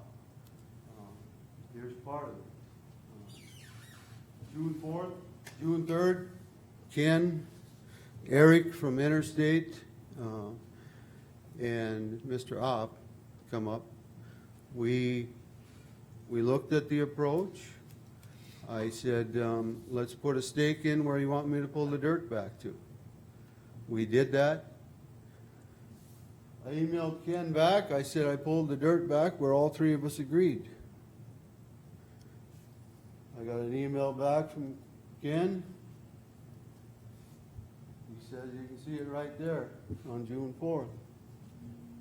This will work for a temporary approach. For the temporary mark. June 29th was the day it ended. Fine, but it's gonna take me a little bit of time to get the legal proceedings to get my old Kitson to pull out his fence. Now, the attorneys are working on it. Another point I wanna make on that temporary access is simply that access is not just used by me. Access to Lot D, current and past use, is by Rough Rider Electric. They got telephone poles in there on Lot D. They've got a telephone pole with a transformer in there. You're Okay, you're Mr. not Ziegler- understanding. Mr. Ziegler, we have to address your concerns with the county right away. All this other stuff is irrelevant. Well, see, that temporary access isn't the county right away, sir. Okay. And that is until the fence gets moved back out of the, Okay. They duly noted. Somebody else uses that road on occasion. Is there anything else that you have? yes, not only Rough Rider Electric, West River has got a communications Duly noted, box other in there. people use the right of way. Southwest Water needs access into there. We're working in construction in there. So if we need an ambulance in there, emergency services, they need access temporarily until Kitson removes that fence. Mr. Ziegler, again, you're not understanding. We're not looking to restrict your access, but that approach needs to be narrowed as it was approved. Anything beyond what was approved is an encroachment, and we'll be sending you official notice as such. You see, I don't have the approach widened there anymore. Thank you, sir. I pulled that out. Thank you, sir. We've heard all that, and you're just repeating at this point. Okay. I would like to entertain a motion that we allow Jessica to proceed with sending a letter to Mr. Ziegler covering the three concerns that we had. The widened approach, encroachment of the right-of-way of the grass, encroachment of the right-of-way where his road attaches to our approach. All other issues regarding the fence and right-of-way, that's a private thing, has nothing to do with, we're talking just our county right-of-way. So, do we have a motion to, Do you need to have the, in your motion, for I'm not Kitson's. making a motion, I'm asking you if someone wants to make a Oh, motion. and Kitson's fence as well, right? Yep, That was yep, part of that it. fence gotta be chopped. Right, I can send notice related to encroachments there, yep. Okay. Do we have a motion to that effect? Does anybody want to make a motion? Nobody does, I'm going to. I move, we allow Jessica, send Mr. Ziegler a letter addressing the three concerns discussed today: widening the approach, encroachment of our right-of-way with the grass and the ditch, encroachment of the right-of-way where the road attaches to our approach, and send a letter to, what's that man's name? Mr. Kitson. Mr. Kitson. Kitson. To remove his fence from our right-of-way. Do I have a second? Are you going to put a deadline on that, Mr. Chairman? Under the statute, they have 20 days from the date I send it. Okay. Yep. Do I have a second? I'll second. Is there any further discussion by the board? So, yeah, Mr. Chairman and Ken, right at the time, the approach is still out of the original spec that it, at one time, how much do we gotta pull out of there? Or how many feet? I'd have to measure, I'm not gonna give you an exact, I'd say at least 5, 6 feet for sure On, before it, on one side of that, Yeah. right? yep. Okay. Then we got a little bit of an idea of the scope of work that. Right. Yeah, At least that, but thank you. Is there any further discussion? I vote aye. Merlin? Aye. Dwayne? Aye. Dwayne? I'll vote aye. Dwight? I gotta vote aye. Motion passed. Thank you. We're gonna take a quick break and try to be back at 10:45. Be 5 minutes late for Mr. Brinkman. Is that okay with you? Do you have something else, Ken? I'm just sorry. on July 22nd, Eric got the notice that, Bechtold, they're gonna start milling up on that DGC road, or the gas, County 26 west of 21. Mm-hmm. And then, how long after that, Eric, you think they're gonna start overlaying it? It was the following week that they were gonna start overlaying it, so. Okay, thank you. Yep. Be back at 10:45, take a short break. I'm sorry, do you have? I had a question for Ken. Ken, just a second, please. I cut somebody off. Go ahead, Dwight. Is there a reason this Tracy Hohertz road agreement has not been taken care of yet? How many months is that since that permit was put in place? Dwight, I have to inform you, right now, we do not have a secretary, so this would be a private question. We have to, it can't be part of our meeting. I'm sorry, we don't have a secretary. Well, who excused them? I did it before I saw that you had a question. It's being recorded though, right? So we could get that. No, we have to have a secretary here. Can you wait around till after the break? Yep. Thank you. So you want it back by 11:30? 10:45.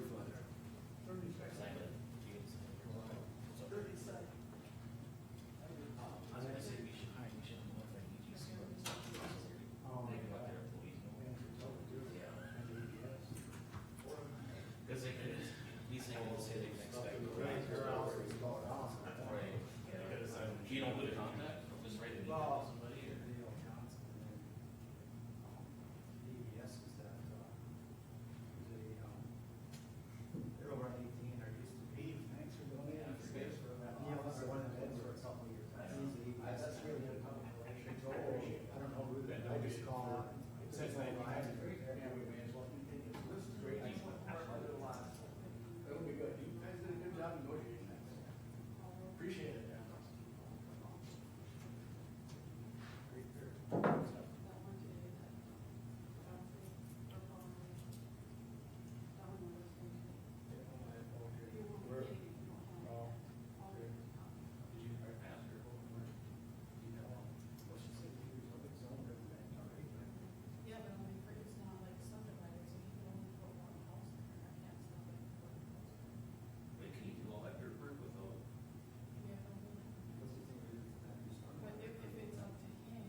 no, Eric found out that it's faster for him just to go through Pick City and come home than it is to sit there and wait for the pilot card. Yeah, I forgot all about it. Well, he started with that little town, just Hensler. But they started like before Washburn, didn't they? Yeah. it's Or like goofy. right, They're right kinda after the scattered. bridge. It's kinda scattered, it's kinda goofy. But they were just, Where is this? On 200. It takes about an hour to get to Washburn. No, to get to Washburn. West of West of Hensler. Yeah, so if you're thinking of commuting, Yeah, the old route. yeah. Well, and I know they've been doing work, because I just go that way, go to Bismarck, and on 83 that way, they've got a ton of work, so I've been avoiding that. And then my husband went to Bismarck yesterday and he said the center road, they were all chip sealing, so. 31 will do just fine. Yep. Oh, thank you. I have the minutes here too for you to sign, Marvin. You want those now? Please.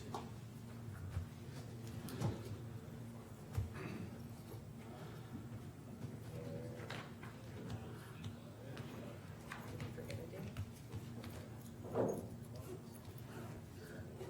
Oh, I put them in backwards. Got the last evergreen last I night. have June in there, that page shouldn't be in there. Oh, this is the July 1st regular.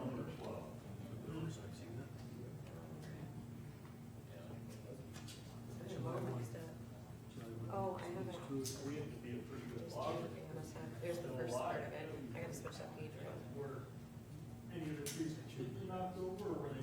This says I know, I have it backwards. This. I must have taken- I have it. you would be signing something twice. I don't know what I did. You know what, I was just telling somebody the wrong way, I said, it's like my brain won't keep up today, it's like, It's too long of a day for it to not to keep up. well, You just get started. I got up so early. We got it all marked down. Something's wrong. Sometimes that's what happens. No, and I was, But then if you don't get up early enough, then you're feeling like you're running behind all day. lay there, just get up and go do something. Old age, you wait till your turn Needed comes. the rain, but we didn't need You it. know the rain. Yeah, so we're on extension agency lease. Okay, did you say that chip sealing and stuff? Do the trial No, balance. 200, I just, it takes about an hour to Washburn. And 25, they just chip sealed, so that's all in the construction too. Going to Bismarck. 31 is the route. Wayne, time to go. He's pretty busy. He told me that he does dirty work for him. Doesn't get off the farm very often yet. No, can't you tell? Yeah. Okay, it's 10:46, we're gonna call our meeting back in order, please. Well, somebody didn't run so late. Oh, The next thing on our agenda is the lease of the extension office, I and, got a question for Ken. go ahead. This, road agreement with Tracy Holhertz has not been finalized yet. It was recommended on March 21st, 2019. This is a conditional use in an ag district, and I hear the hangup is they want to require him to water a county road.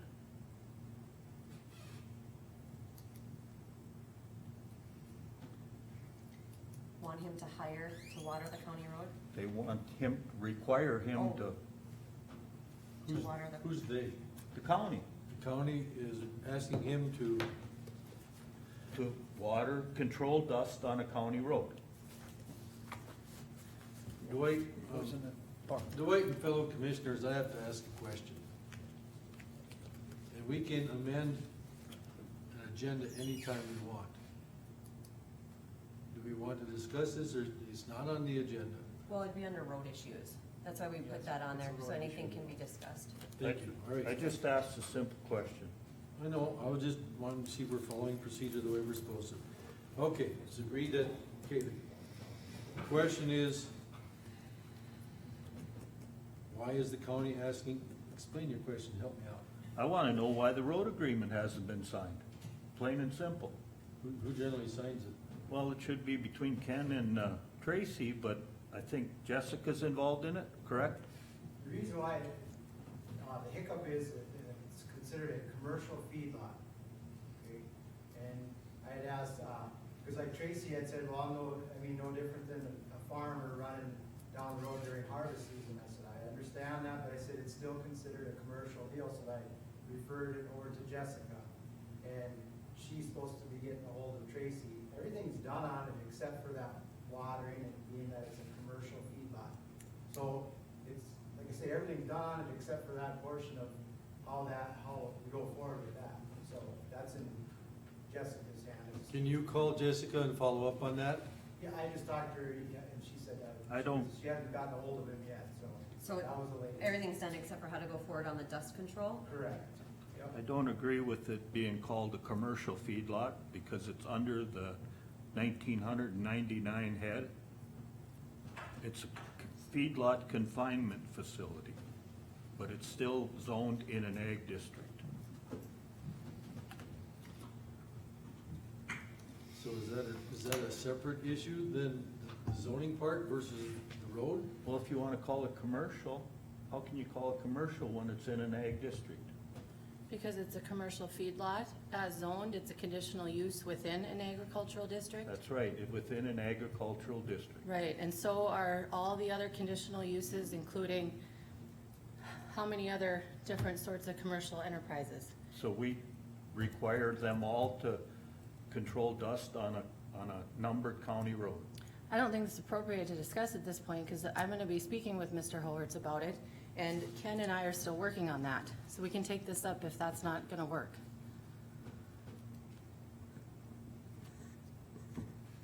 My question was why it wasn't done yet. This permit was March 21st of 2019.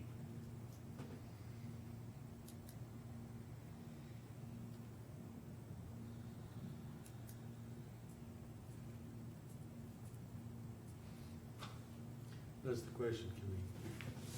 I have no idea. This came up recently within the, I don't know, last couple months or so, and we've been working on it. Ken was trying to resolve it directly with Tracy. Apparently I need to speak with him myself, so we'll do so. And we'll update accordingly. Okay. Any further questions on that, Dwight? No. Thank you. Thank you. Mr. Brinkman.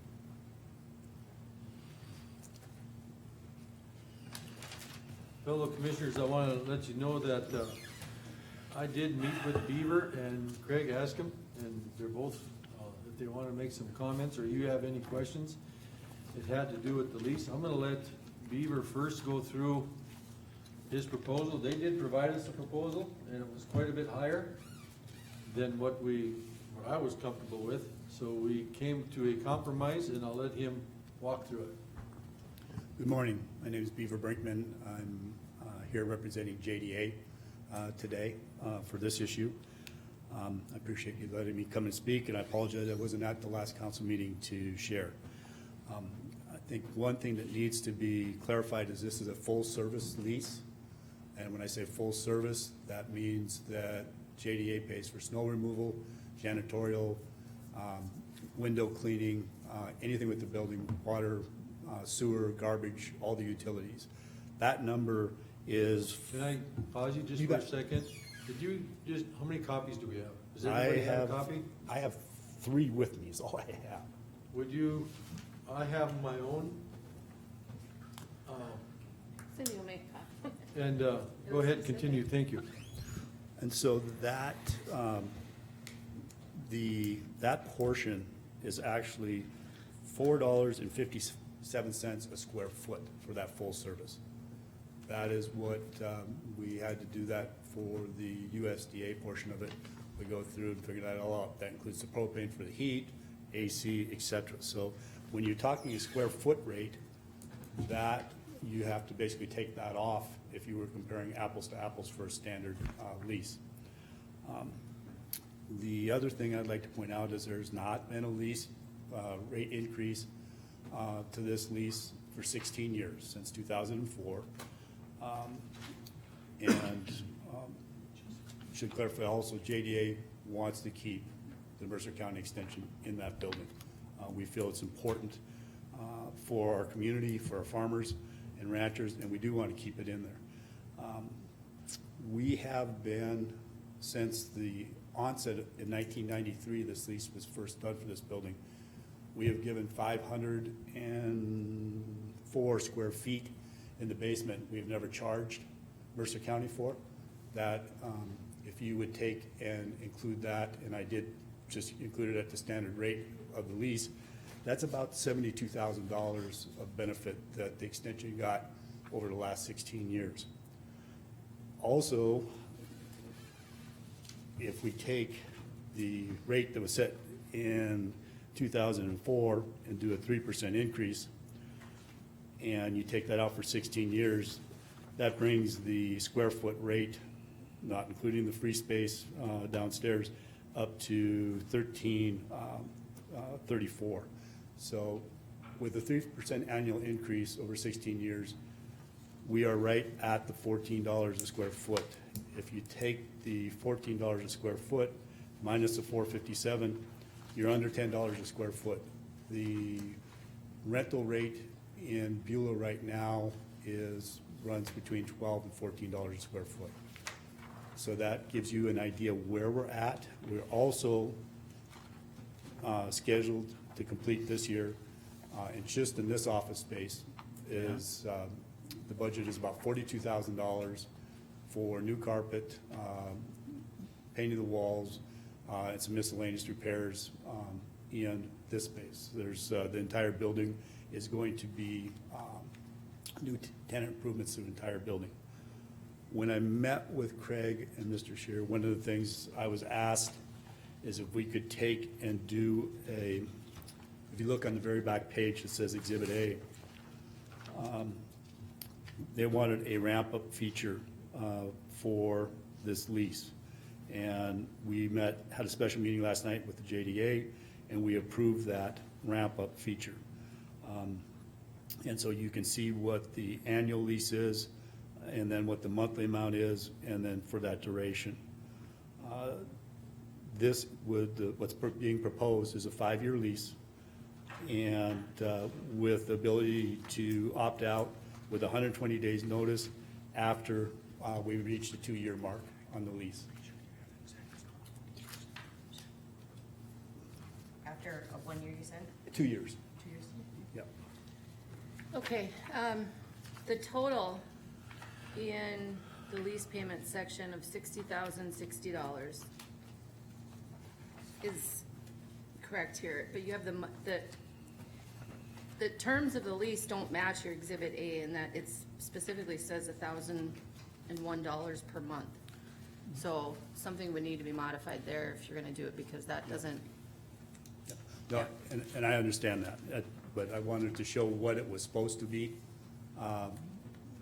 under what was proposed, and then the ramp up on Exhibit A is what needs to, if this is approved, then we would take, and just go back, we eliminate those dollar amounts and just say, see Exhibit A, Okay, yep. so. So this isn't the final draft you're No, proposing today? Okay, no. all right. And it's more, from what I understand, it's the dollar amount that needs to be approved in the terms today, and we can modify it. There may be other language in here. We'll approve both today, but The final lease will. the okay. final lease will be, actually, in my opinion, the final lease is gonna be given to Jessica, and then she'll review it and send some recommendations back for our approval. Right, okay. So with that, And Jessica, I was fully aware of the comment you just made about the $1,000. Yep. And I emailed him back that, and then he said he'll take care of that. So Okay. That's been part of the discussion. Okay, and I left it that way for today, just so you could see what the difference would be. okay. Yep.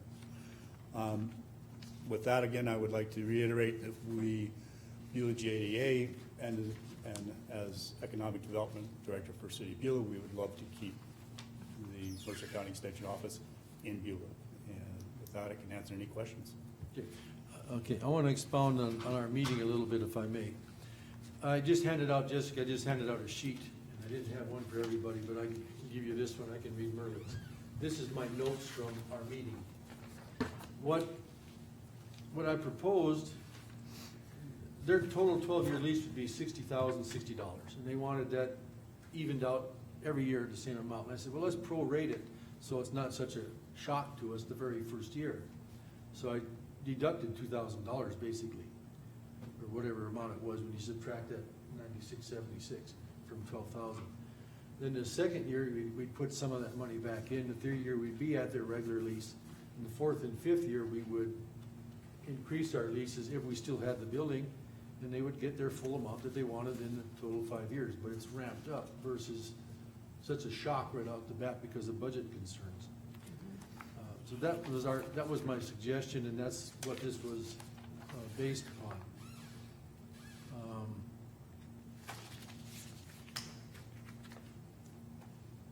One thing I would like the commission to be aware of, there is a cost for moving, a physical dollar cost for moving. And I think, especially with this contract,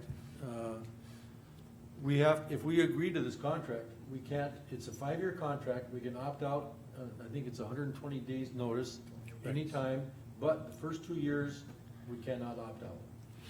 That's how the contract's written up. And I think that was very generous and helping us with some financial concerns, and then we wouldn't have those costs of having to move that would be incurred. So anyhow, that's where we're at. Ideally, I would like to have gotten this emailed to you guys.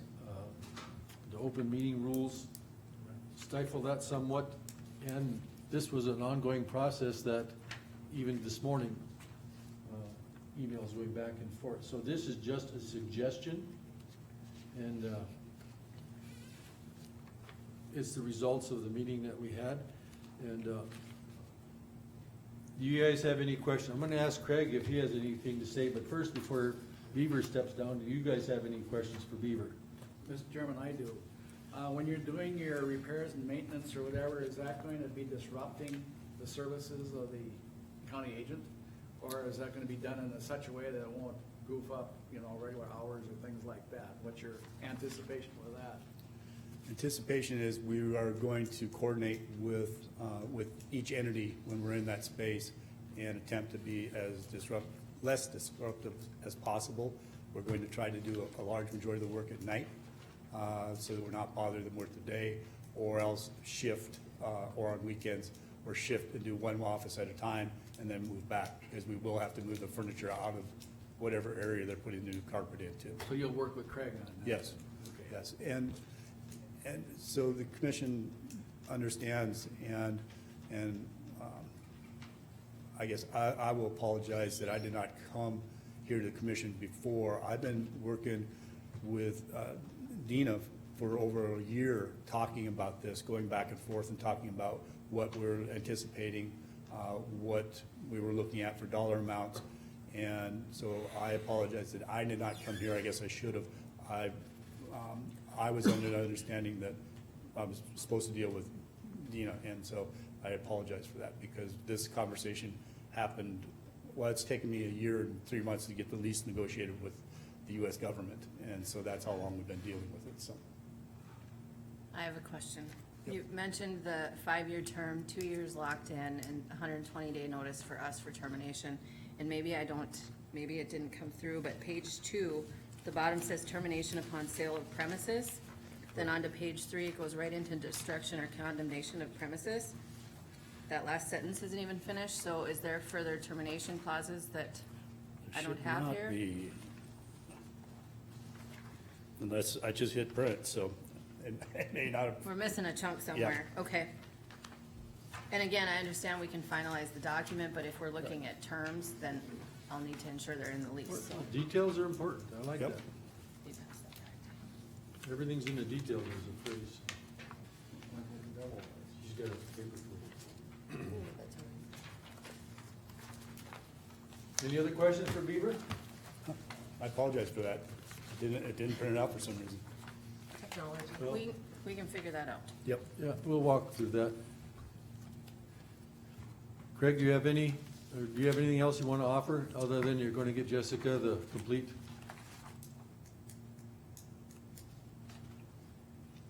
I was just trying to see if it was on the first draft.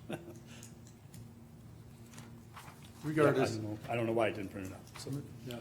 No, just any other questions for Okay, commissioners have any other questions, be willing to answer? Mr. Chairman, Craig, is NDSU okay with this? I want him, second, please, I want Craig to come up to speak if he wants to speak. Do you have anything you want to offer yet, Beaver? No, I think that's it. I think that Thank it's you. been a good relationship. I think there's been give and take on both sides.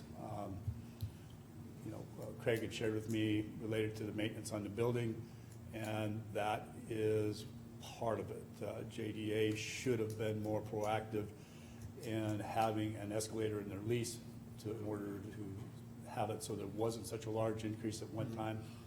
That is basically my fault. I was put in charge of this, and I need to get it to where we have reserves to take care of maintenance, and that we're, again, giving you under fair market rent in the full service part does make that, Okay.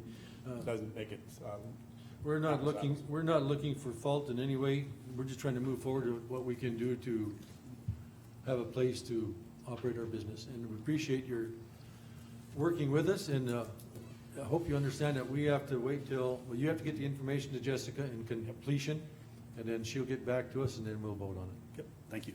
Here's my email. That might work. Now, one thing I also want everybody to know, I put on the date of November, and the reason I did that is so that our lease would always come up after the budget season, so that we wouldn't be, like right now, originally it was stated the lease would be due almost immediately, and we weren't done with our budget, so we moved that to November 2nd. That's why that date is on there. That's just something we chose.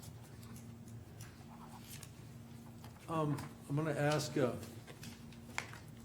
because of budget season, Jessica, we're all pushing on that budget thing. How soon would you possibly be able to get an answer back so that we can put that dollar value into our budget? But maybe by the next meeting, he can email it to me, and then if we're good to go, I'll have Shannon put it on. It shouldn't Thank be you. that big a deal, yeah. Appreciate it. Yep.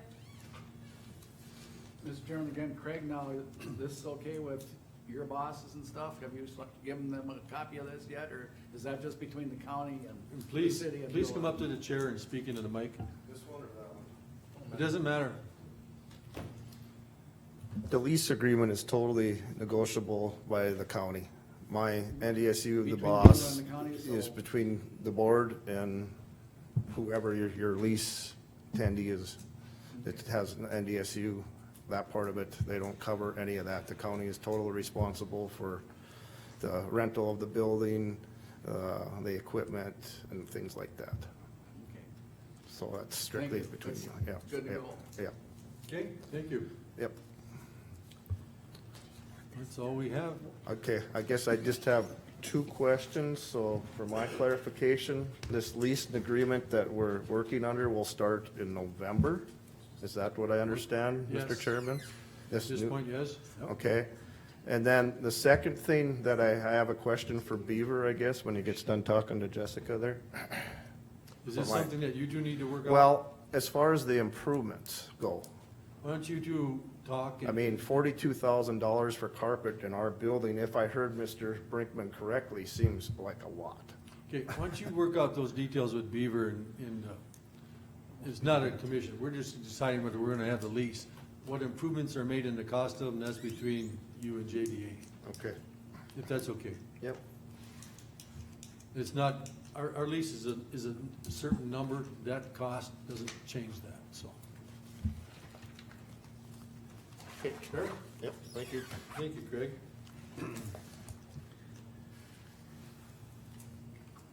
Next thing I have is review of the trial balance, and we're running a little bit late, so I'm gonna try to talk fast.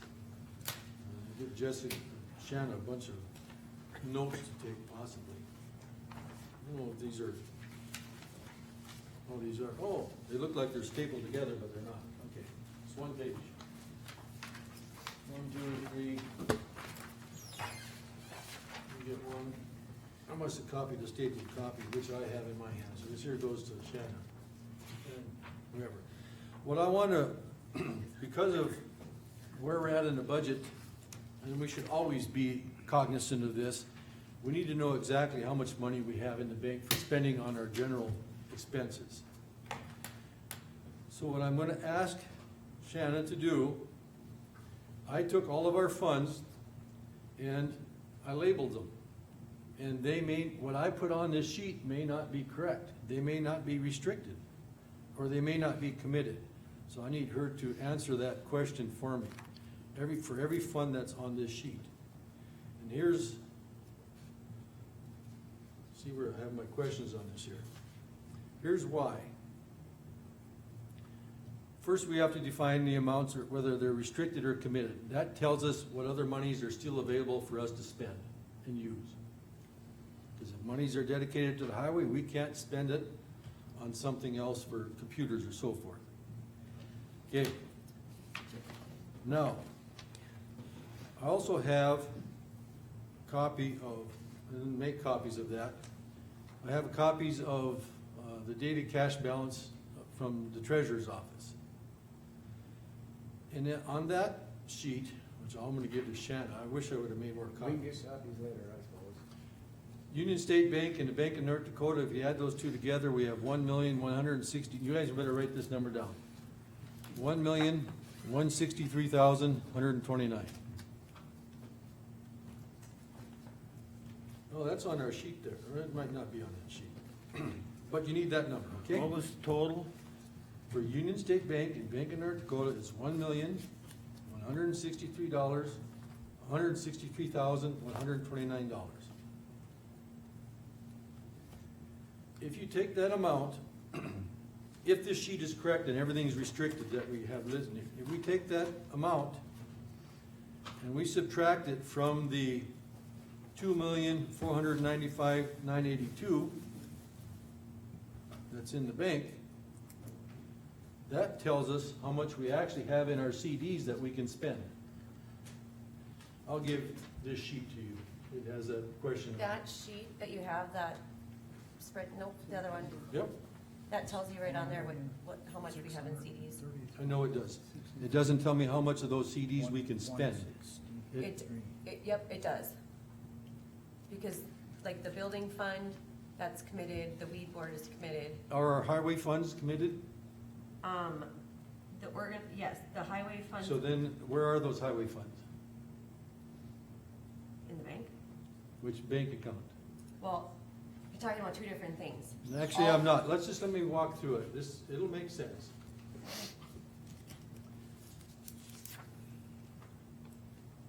So anyhow, what I'm saying is that it shows us that in our bank account, we have $1.1 million that we can spend in our checking accounts. We also have quite a bit of money in our CDs. But if we subtract that 1.1 million from the 2.5 million, that shows that we can use in our general government funds, it tells us how much we have left in our CDs that we can actually use for general spending. So I need to know that, an answer to that. It tells us how much money we have that we can use. Let's just say, for example, we have $3 million in CDs. We have more than that. We have a value. Some of that money is committed. And we can't take it out and use it for general expenses. So the questions I have for Shanna is to define all these funds, make sure that I have them correct or incorrect. And then I'll ask you a question right off the top. Like our health insurance fund, is that money, can that money be taken out and used for anything else other than health insurance? No, but we budget health insurance in many different accounts. Mm-hmm.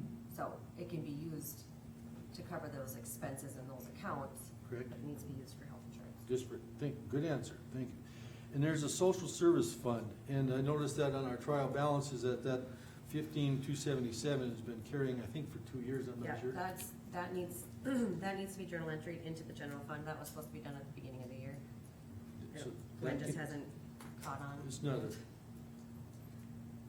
I asked Steve Reiser what needed to happen, and that goes into the general fund. good. I noticed that, in the past, you've done all that, but this one here stayed there for a period of time, so I'm just curious why. Yep. It just needs to be done. All Yep. right. So that's all I have on the So, trial balance. do you want me to come back with this at next meeting? I would like to know if I could have this information by July 22nd. A few minutes. I'll try my best. You can have both sheets. This will help you a little bit with what the information you gave us yesterday, Dwight, about the money in the bank. Mr. Chairman, I do have a quick one here now. Shanna, this social service fund, we'll need dollars from time to time for indirect costs that we'll need to pay to the No, the indirect costs come out of the general fund, and I explained that yesterday that I had set up, under the miscellaneous because we received subsection. money. Yep, so all of our indirect costs are being tracked in the general fund at this time, because the social service fund is no longer after the state took over. So it's cash Yeah. then. I have it specifically categorized. Line item for it. Yep, I have a specific line item for it in the general fund, Okay. to track those costs. Okay. Mer- Yes. Merlin and Shanna, at the time, the way it's set, one other thing is the general burial hasn't been quite contractual through the state, so that that responsibility, I believe today, I don't know if it's gonna change quickly here, but that burden is still on the county. Okay, well, I think that we need to take note of that and find a place for it in the budget, Because we're used to take it gonna- out of the social service fund, Yeah, and that we're- fund doesn't need, that can't be there anymore. Okay. So we need So to we- find a place in the budget, I mean, if we wanna put it in, we'll have to figure it out. Because We need to find that's a placeholder hidden, for it. right at the time, that's a hidden cost, it's a You're talking liability. indigent burials? Yes. And we That's, normally budget for what, 2 of those at $4,000 apiece? yeah, 4,000 apiece, yeah, Okay. yeah. And So- I have a schedule from Joe Barbo in my office too, I could look, but I think we normally budget for 2. and Right, right. And hope that covers it. So that's one thing that we, I'll make until, note of that. until the state changes, they're working on it, but it Yeah. hasn't happened yet, Okay, so. thanks, Wayne. You're welcome. Any further questions? Okay, I'm trying to get us back on schedule here. We have a full day in front of us.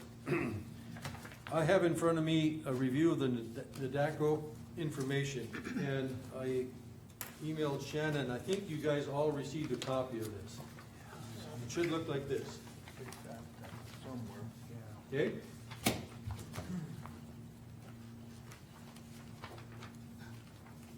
I'm gonna walk through that, and I'll do it kind of fast. And Shanna said something yesterday, so she's picking up details that I missed, so interject anytime, Shanna, as I walk through it. I just want good news, so if you can. It's news. I'm not sure how good, but it's a fact, so. Okay, the very first thing that I wanna talk about is the state aid distribution fund. And, in the very first paragraph, he also says that he has a county-specific analysis, and that's a separate sheet of paper, so we'll be talking about that. But when he talks about the specific analysis for our county, he refers back to the main paper consistently, so we're gonna walk through it that way. And I may not be real organized, but we're gonna go through it. State aid distribution, estimated at 20% drop in the second half of 2020. And a 20% reduction in 2021. I did a calculation, state aid in 2019, I'm using the 2019 values of state aid. The last half of that year, we received 531,000 plus. So we're gonna lose 20% of that, so this year is projected we're gonna lose on state aid about $106,000. I'll give you these, my notes too, if you want them. Okay? I want you guys aware of that, because that's coming up in our budget. And that's for this year. That's why we sent the letter out trying to save some money. In 2020, that decrease is actually $205,000. 2021. 2021. Yep, correct. So that's substantial. Now, in the middle of this page 2, I've run this past NADACO. there's some highlighted writing, and then underneath that, it starts a sentence that says, the common interpretation. I want you guys to maybe underline that sentence. And Shanna's gonna have to help me with this. From what I read here, and what I've been told, our state aid, we take our state aids and we allocate them to percentage-wise amongst a lot of different entities, depending on what their mill levies are. Right, we distribute them based on their mill levy. Right? According to this sentence here, we do not have to do that with state aid, Right, unless we have organized townships. right, which we don't. Right. So what's that saying is, right now, we're apportioning our state aid amongst everybody who has a mill levy, and they're all getting a share of that. Now, I'm gonna be unpopular with this statement. We can choose to take that monies and just put it into our general fund. There's gonna be some other entities that are gonna be shorted. And if we choose to do that, because we're short of funds, we would definitely have to let them know and talk to them. Can I Yes, interject? Okay, so when I'm figuring your mill levies and say, let's just go with the water board, requests $100,000. We go through and we calculate what the projected state aid is gonna be, so say it's gonna be $20,000, I'm only gonna levy them $80,000. So if you take away the state aid distribution from those levied entities, they're still gonna get the dollar amount they requested per mill levy. It's just that their mill levy may be a little bit higher to make up that difference. correct. So they'll still get the dollars that they're requesting from the board as long as, you know, the board agrees to allocate them. But because we have to take that off in order to give them their mill levy, because we're not allowed by law to give them more than what they've requested, if that makes sense. So you could notify them, but they're still, at the end of the day, if they requested $120,000, now I'm levying for $120,000 versus just $100,000. Does that make sense? Yep. Okay. And Go ahead. the way it would look, if they're short, I mean, we're passing the state aid on, so it's almost like a wash. If either they're gonna put it on to get their dollars, or we gotta put it on, in other words. Well, you can increase their mill levies to get part of the money that we need. But the board also has control over Right. how much they want to levy each taxing district. Yeah. So if they're requesting $120,000, the board can say, well, we're only gonna give you $100,000, which we've done to certain entities in the past. And that's how you control your mill increases at that point. Okay, on the bottom of page 2, it says there's gonna be a decline in the state highway distribution fund. And to me, that's a restricted fund, but it's gonna go down. And I did a calculation based on 2019. In 2020, we could lose on our state highway. So this will affect our present budget. We could lose $104,000, $105,000. This is just an estimate, but that's something we have to deal with. In 2021, that will go down as we move forward. That could lose $155,000. Is that 20% for 2020 and another 15% for 2021? Is 20% for the second half of 2020, which we are in now, Right, and a 15% for all of next year. but it's on top of the 20% for this? Yes, Okay. two different values, 2 different years.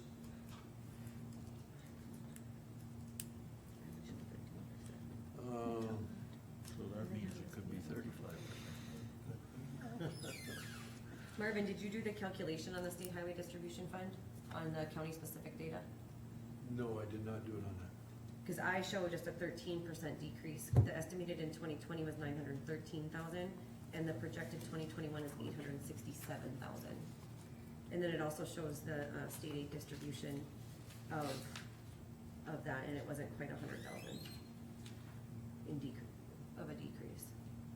I just went right off of these numbers here, then I based it on Yep, and then 2019. if you pull this out and do the math between the 2 years. Okay, so, If you wanna flip to this page. yes, quick? absolutely. So the state aid distribution fund, they say estimated calendar year for 2020 is 875,000. When they gave us our estimates last year to use for 2020, they gave us 949,863. So they decreased it already for 2020, and then they decreased it again for 2021. And then for the state highway tax, our estimate for 2020 was 1,044,659, and now they're saying by the end of the year we'll have 913,000, but for projected of 2021 it's 867. So I don't think Mercer County is gonna see the full 20% decrease plus an additional 20% decrease based on the numbers that they are projecting through our county specific data. Okay. Okay, And these are the numbers that I used in the budget, was what they projected. all right, I'm going to, because Shanna's done more homework, apparently done some, I'm gonna turn this over, let her walk through the county data sheet, she'll probably save us a lot of time. Is there anything that we need to be, that you see does affect, first, what does affect us this year, and what does it affect us next year? Well, okay, so we talked about the state aid distribution and state highway. Yep. Prairie dog funding, it looks like we don't need to even think about that at this time. And the gross production tax, I didn't look at that, I mean, I probably did look at that, but. That's such a small amount. Yeah, that- we don't budget for that at all. Okay. The one-time highway funding, there's nothing in the budget. Township road funding, I put 0 in the budget for 2020, we got a few dollars, but it's revenue that we don't always count on, so I put $0 for revenue in on that. The senior mill levy match program, that's additional state aid that goes to the Commission on Aging. And there's an increase with that, you can see from 39,000 to 45. The clerk of court funding will increase after that, the biennium here, and it goes up to 138,000 per year. And the indirect cost plans, we don't have much to do with that anymore since social services was taken over by the state. Siren, we're fully aware of what we need to do there. State program costs, the special operations fund, that $400, that comes out of the task force budget, and that's in their budget every year. The probationary recovery fund, that was something that I don't really think that's affected Mercer County in big dollar ways, so we don't budget for that, if I recall our conversation last year.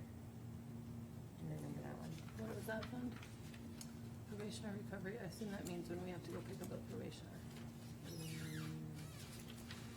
That was when they used to not bill us, but then bill us again. And then just a couple, like I told you yesterday, the random drug testing fees have increased, and the CEG premium estimate, that's the workman's comp. I have yet to receive that from Mike Wolf. Oh, yeah, that shouldn't be.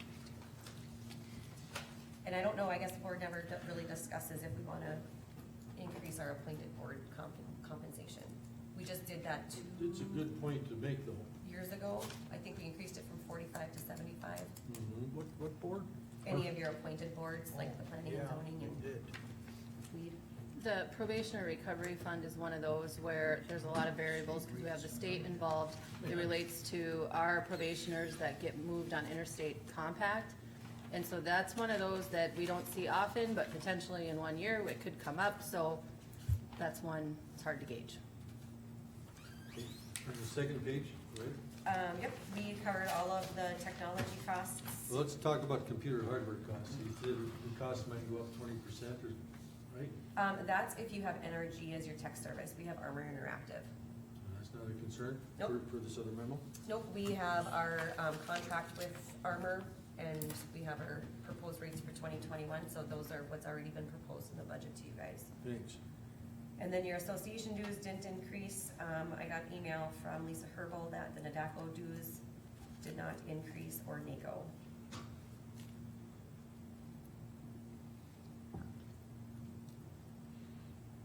And that's pretty much what I have. These numbers in this budget memo is what we base our budgets off of. We rely on them for revenue numbers and knowing costs for different things, so it's very helpful. Mr. Chairman, in light of the decreased revenues coming in the state, seems like weekly, are we gonna have an update to this thing? No, Because I know the budget section of the legislature will be getting something coming up here in a while. So that might pass on to some of this as well. the DACO, if they know of anything that we need to be aware of, they do a very good job of getting it to us. Just like they did this, they've been doing this since 1991. I read it last year, and with all the new stuff, I just passed right through it. This year I said, no, let's bring it to the board so everybody has a chance to aware that this is out there. Okay? Good information. So what I'm saying is, once we have a budget, well, surprise, you're not gonna get as much as we figured. Well, and Then we're that right back. happens a lot, where we have these projected numbers, and then they drop the next year due to unforeseen circumstances, but that's when the board has to come back and decide what they're, what they're gonna do about it. You can only, it's your best guesstimate. Is there any other questions regarding the DACO county information?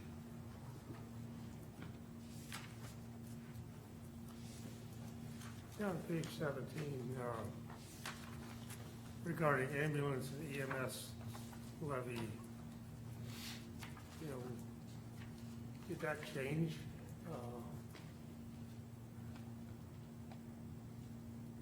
For the use of property tax levies for distribution to, like we do now to Riverdale?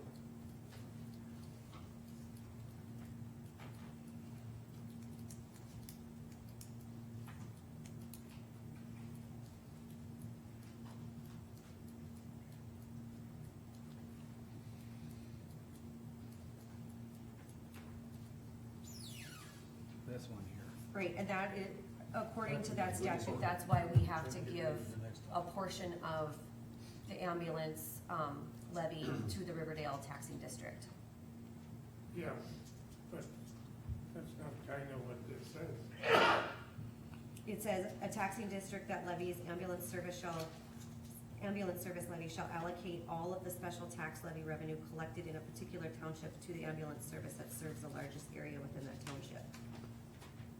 So Riverdale serves that portion of the county, so that's why we give based on their township Yeah. size and whatever, that's why they get that portion. Isn't that how you read it? I think so. Well, You see, know what you're reading right now. Because that just started, how many, what do you think, 7 Yeah. years ago? Well, see, there it states, a mandate to the nearest and quickest ambulance service. Well, it sure wouldn't be Hazen or to get to Beulah. Big Right, City. yeah, yeah. So That isn't, this isn't defined by county line, it's defined by ambulance service district. Yep, the quickest service, right? Yeah. Right, that, yeah. And I think that's where the issue came in. Riverdale was responding to all of Big City's calls, and they weren't getting Getting funds for. Right. Yeah. There were a lot of issues back then with that. Okay. Sure. Are there any further questions regarding the DACO county data sheet? There being no further questions, we'll move on to the next order of business, and that is the moratorium regarding wind farms. Now, when we start this part of the meeting, I want to reiterate that we had a hearing, and we received testimony, and at this time, we're not going to receive any more testimony. The hearing date was there, and we chose not to have a second hearing, and that's where we're at with that. So we'll not be hearing any more testimony regarding that. We have received some written supplements, and we're continuing to receive those, and we will continue to receive those, and we'll document and keep track of those. So if there's something that someone needs to send to us, please send it to the county auditor and address it accordingly. But we will not be hearing any more testimony. At this time, the board members, that's us, we're going to see if there's any further discussion that we have amongst ourselves regarding the moratorium. And I have my opinions on it, but I'll wait a little while. Does anybody have something they want to offer regarding our moratorium on wind farms. Mr. Chairman, before it gets to you guys, I had laid out a document in front of you. I needed to correct something that I said at the public hearing. It's titled Wind Energy Permit History. I had mentioned that the permit extension was denied in December. That was incorrect. That was the other permit that had come up. The extension had been denied back in May of 2018. It was last December that the new section was added to the Elite project. So just to clarify, I provided you guys with all the zoning numbers and whatnot, so you'd have that correct. So I apologize for misspeaking on that one. That was Yep. D, under D you're talking? Right, D was the one that came up in December. A was the one, 2A, the Antelope Hills Wind Project was the one that was denied for extension. So I just wanted to clarify that so you have the right information. So the sheet we have is correct. Right, yep. It Okay. has all the case numbers and dates and stuff for your reference. I'm very surprised that you can't memorize all these dates all the time and have it perfect. Right, But thank you for clarifying and fixing it for us. yep. Detail is good. So, fellow commissioners, do you have any, Merlin, do you have anything that you wish to offer regarding? Yeah, plenty. Let's not be secret. You sure? Okay. No, basically, with this whole situation, and it stirred a lot of public interest and private interest and everything in between. My intention and thoughts when we passed the moratorium was that we really need to step back, put in a lot of thought, and think about where we're at with our policies right now with all energies, you know, wind energy, we've got solar looking at it, we do have our coal industries and those types of things, but again, just taking the time to sit back, see where things are, if we need to change things, add, delete, find out the ramifications financially of where things would be if we do approve and wind towers are constructed in the county. And again, we can't say, well, we're gonna be rushing it through. I know these things do take a lot of time, and I know there's probably some deadlines coming up. There's talk about by not approving or taking the moratorium off, that's probably gonna louse up some negotiations with various power companies or whatever, but again, my main thought with the whole thing is to take our time, take a look at it, and when all of those things are in order and we can see exactly where things are lying, then may be the time to lift the moratorium. Now, again, that's just my opinion, but I think that would serve us, the wind energy industry, the lignite industry, and everything in between best. Again, not charging through there and making a quick decision, but taking the time it deserves to make an informed and intelligent decision that's not going to cause harm. Dwayne, you wanna add to that? Well, I just have a statement here that being a landowner in Mercer County and my land was in the middle of the wind farm, Antelope Valley, Antelope Hills. And that went on for years. And didn't know which way it was going. And the end result was they had to apply for another permit, which was denied by the county commission. And I had to recuse myself because I was a landowner. Well, anyway, I sure wish the county commission would have stepped in before. There were two things that came out of testimony that were relevant and going back to that situation was a purchase power agreement and a grid access interconnection before applicants can apply for a permit. Now, I gathered that there is no such agreement in this wind farm. That was the case in my situation that I went through. At the end, they really couldn't get no agreement in place for purchase power. And they ended up selling the company to Infinity, to Sun Edison, and then they went bankrupt, and then they tried to sell it again. And the landowners, we were just sitting there not knowing where this was going. So I think that when, my opinion is that when these permits are approved, whether it's by PSC or the county, these purchase power agreements should be in place, and the access interconnection and should be in place. And then the project would be a go.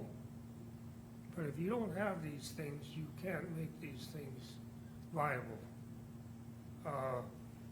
And I don't know for a fact if, like in my case, if the companies that kept selling out and were getting money from the federal government to put this in place, I think they were just milking this along so they would get funding. But in the end, it turned out to be nothing for nobody, for none of the landowners. And that was a pretty big wind farm. And I think when we take a look at these in the future, we need to look at these two issues with the purchase of power agreement and the interconnection access. So that's about all I have to say. Thank you. Wayne? Yes,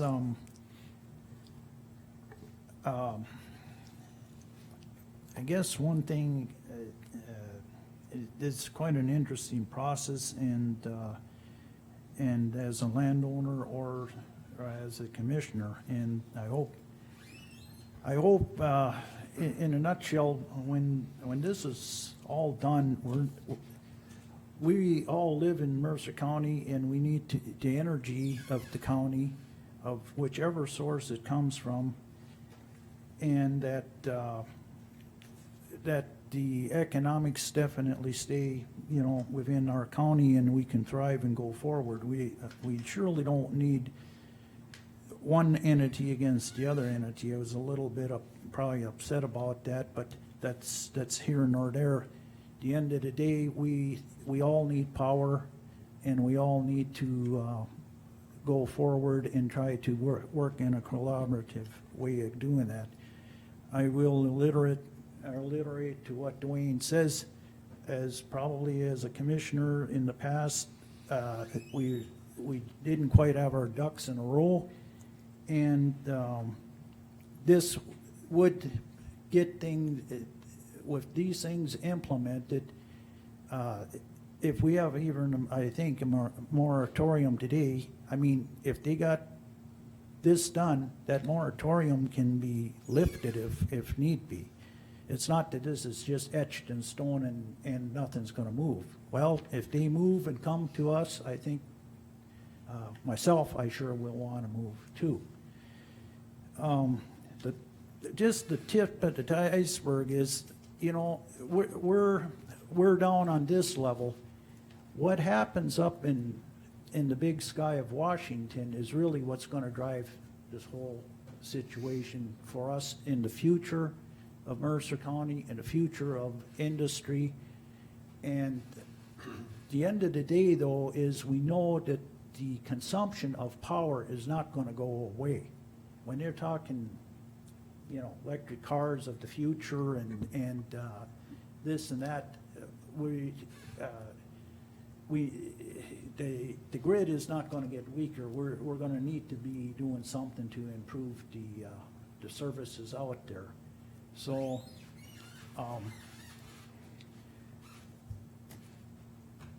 I guess I'm open-minded and basically, the two entities that industries that we're visiting with, and plus, like you said, solar, this is all part of the toolbox that we kind of need, and how do we get to accomplish this in the end of the day? That works the best for all entities, so, I don't know. Dwight? Well, the other three commissioners have covered things very well. I don't know if there's much I can add. It's sad that seem to come to the point where wind is pitted against coal. I have my own opinions on the problems that coal is going through right now, and I'm not real sure that all of them or any of them are caused by wind. Hopefully there will be more information in the future so I can feel good making a decision one way or the other.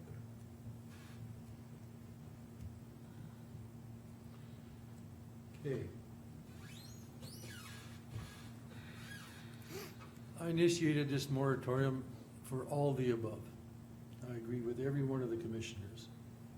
I wanted to know and have time to get all the information so I know the total impact, both good and bad, of a wind farm, and specifically this wind farm in this location. We just need some time to analyze it and protect the wind farm advocates and the regular residents of Mercer County. And whatever those might be, and I don't understand all of them yet, but we're learning as fast as we can. And I want to have time to do that, and that's all it's about for myself. I agree with all the commissioners. They made very good statements, and I appreciate that. I agree with them 100%. Jessica, is there anything that you need to update us on regarding Well, what we've talked about? I think the points you've all raised have been raised historically with Mercer County. We, I think, pride ourselves on being on the forefront a lot of times with zoning issues, and that comes from our knowledge of working with the coal industry for a long time. So when we had the oil issues come up, we were very proactive in trying to address those before it hit. We did so. I think we saw wind energy coming, we've dealt with it, but we've continued to learn that there's more issues than we understood. And to that end, we have amended our ordinances, the wind one specifically, and now appreciate that maybe it's time for a full review. I think some of those things have been expressed for some time now, it's just finally come to a head. Some of the issues that were raised, I think, reiterated some of the concerns we saw before, and that's through the permit history that we've had. Dwayne talking about that project, where we've seen in Mercer County property owners be held up by projects. We heard the testimony of the backlog of the grid. We heard that a key component is those agreements, and to date there isn't such. And so we again are faced potentially with a project to go nowhere, and we want to protect our landowners from that, which we've seen before. So to that end, I did, in anticipation, draft something highlighting our history, highlighting some of the facts presented, and as it's relating to the review. As noted, we've got the solar ordinance under review by planning and zoning. I think that's the appropriate body to send it back to. So in conjunction in the resolution, what I would propose is directing it back to the planning and zoning for full review, and specifically whether we should be including those agreements discussed, also the environmental agreement, and our own history of our courthouse expansion would be the artifact study. we've encountered that ourselves, that can have a huge impact, especially here in Mercer County with all the Native American artifacts. So in the draft of this, what I would propose is to direct them to take this up, full stop right away, and have them look at those specific issues. And to reiterate what Chairman said here, we will continue to seek and receive comments on it. We welcome those from not just the public generally, but the wind industry and the other industries. Because I think in light of not just what's happened within our county, but what's happening nationally, what's happening state, what's happening across the river, we're truly wanting full input to do what's best for Mercer County in bringing in alternative energy sources and making sure the planning of that for our county is good, but also to help protect our landowners. And so with that, we would have public hearings at the planning and zoning level as they look at this, just like we've done with all the other ordinances. And so to that end, that's the gist of what I have drafted for your review. Okay, and moving forward with this discussion, I think it's time that I would like to ask if someone is going to entertain a motion to affirm or rescind our moratorium.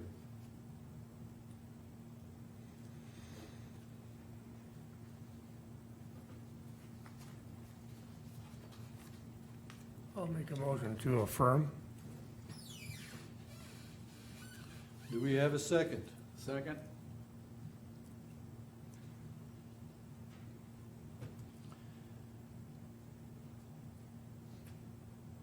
Shannon, will you please read the motion? To affirm the moratorium of May 6, 2020. Thank you. You want anything else on there? No. Okay. Is there any further discussion? Did you all hear what Shannon read? Okay.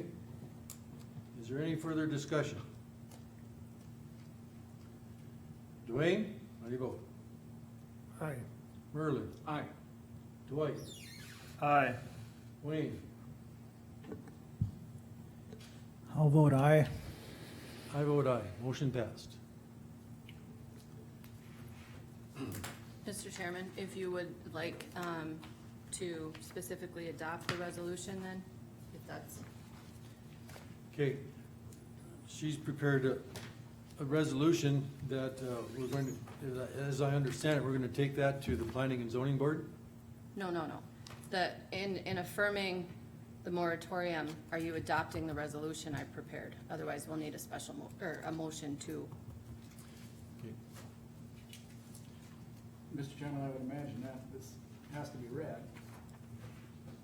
Let's, we're going to do first things first.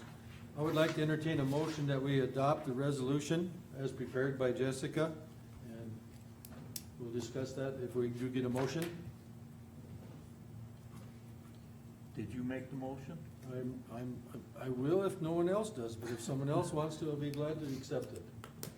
I'll make the motion to adopt the resolution prepared by our state's attorney. I'll second that. Okay, we have a motion and a second to adopt the resolution prepared by Jessica. Will you please reiterate what the resolution is? Again, as I just explained, it enumerates the history of Mercer County zoning as it relates to wind specifically, but generally as well. It highlights some of the key facts from the testimony received at the public hearing. And again, specifically directs this to go back to planning and zoning for a full review, specifically to whether to include the requirements for those agreements, as we noted.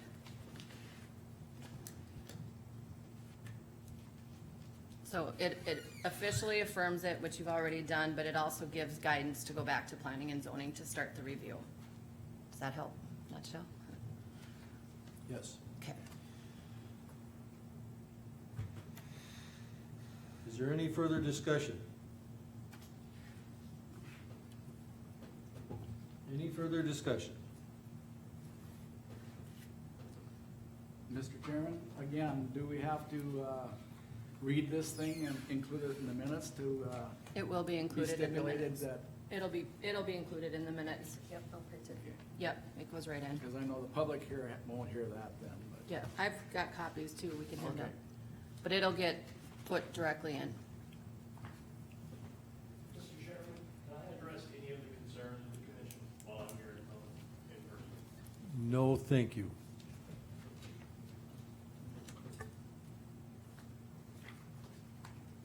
And that follows, my ruling on that follows that we had a hearing and testimony at that time, and we've moved forward on the moratorium.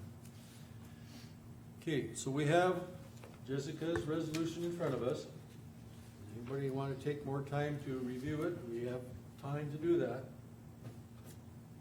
Is there a second? That's what we're here for.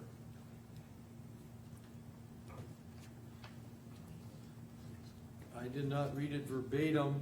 This is why I was late this morning, though. So,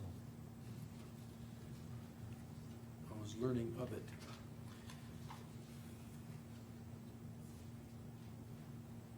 Is there any further discussion?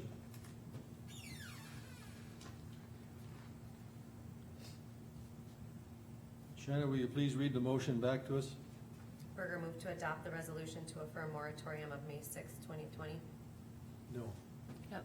The resolution. Resolution isn't- to affirm. This isn't May 6th. That's what it's entitled, Resolution to Affirm Moratorium of May 6th. Okay. Yep, it's the title. We went by title. Yep. We're getting better and better. Thank you. Is there any further discussion? Dwight, how do you vote? Aye. Dwayne? Aye. Merlin? Aye. Dwayne? How vote aye? And I vote aye. Motion passed.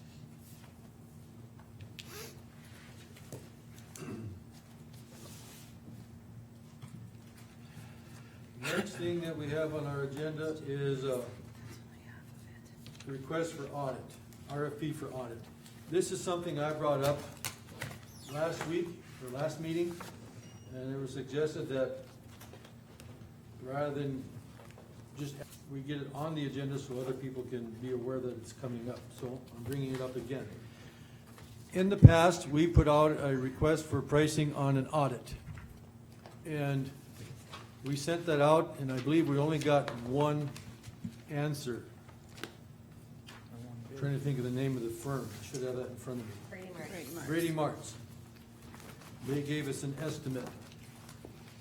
Since that time, I have had some questions on some information that I was learning, and our state auditor asked that he stated he would be interested in receiving an RFP. So, that's why I put it on the agenda. I would like, and being we already received one, we never rejected it, we never even, I'm not sure we answered them, and thanked them for it, we would have to re-advertise and start over, so that everybody has a chance to bid on it again, if they chose to. Maybe they were too busy at that time. So, what I'm asking the commission to do is that their thoughts on sending out an RFP again for an audit for the year 2019, 1 year. We are required to do an audit every 2 years. If we do it in 19, we wouldn't have to do it again till 2021, for 2022, for 2020 and 2021.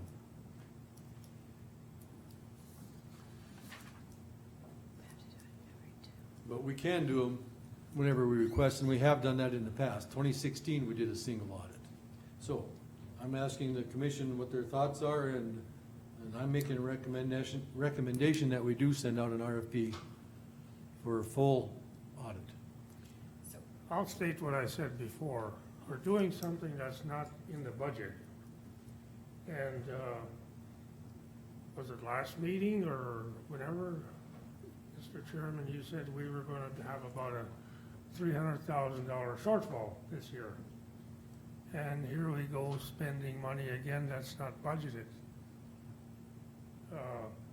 when we're scheduled to do it next year, we'll put it in the budget for next year and do it then. And we're just moving in a different direction here, spending money that we don't have, and if you're right that we have this big shortfall, we don't need to add to it. Thank you, Dwayne. Yes, I did say we're possibly going to have a shortfall, and I asked Shanna to prepare an estimate. Shanna did prepare that, and her estimate said our general fund was going to be roughly I'm just going by memory now, about 123,000 short. And actually an overspend of our general fund of almost 300,000 because we had some money left over from last year. So that's where I got that number. I did my own estimate, and I think our shortfall is going to be slightly larger than that, especially due to the information we've just received from the DACO of some possible shortfalls. So I agree with Dwayne. We should not be spending money. It's not in the budget. Next year, we're going to have additional expenses, and we're going to also have concerns for financial ability to pay for an audit. And I suspect this audit's going to be close to $30,000. Mr. Chair, Go ahead, Wayne. I think if I caught you right, I think you said the audit for 19. Does that sound right? Yes, Yeah. that's what we sent out for last time. Well, I don't know, maybe I'm a little bit asleep here or something, but I would almost suggest that if you're gonna do it, you'd almost go to 20, because we're by the time them guys get their contracts or we could, 19 ain't gonna do us a whole lot of good, in other words. That's kind of behind us, and maybe 20 would be okay, or as Dwayne referred, maybe we just go to 21 and we'll do what we gotta do at that point. I mean, it seems like 19's a little under the water. I mean, we can't correct what already happened back then. But maybe, I don't know. Well, it has to be, 19 has to be audited no matter what. I did. Oh, so it'd be I 9. did put the 30 grand into the budget for 2021 as an estimate yesterday when we discussed that. In answer to your Okay. question, Wayne, Okay. good points, all of them.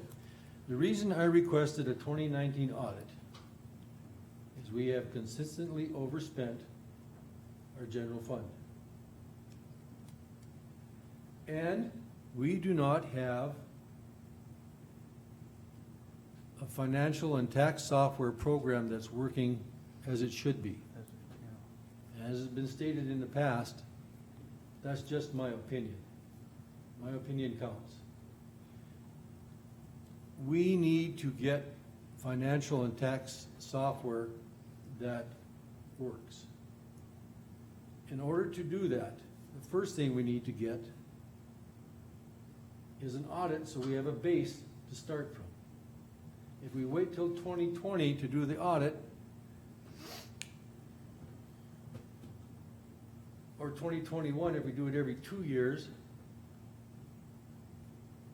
we're gonna be that much longer until we get some financial and tax software that works. We haven't had good reports. If you look at our revenue report, it does not total the year-to-date on our taxes. It's not there. We need to move forward and get ourselves in our best practices so that we can be transparent and have full disclosure in all the stuff that we do, especially with our finances.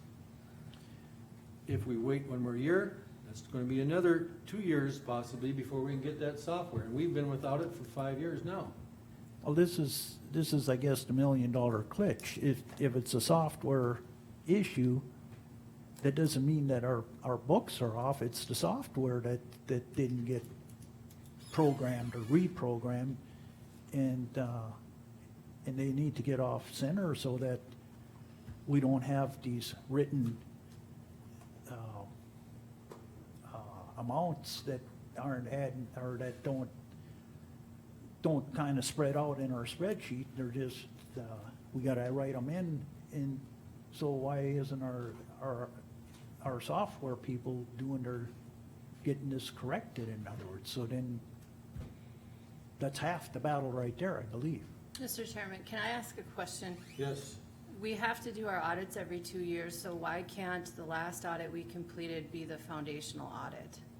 Because there's questions regarding, that was done in 18, there's questions even in there, and from 15 to 19 that need to be answered.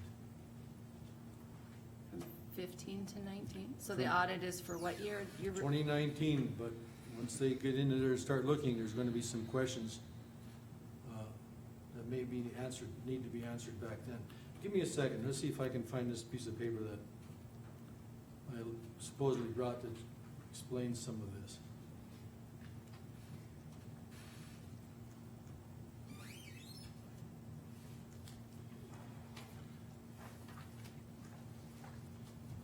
The amounts of money that we have in our shortfalls,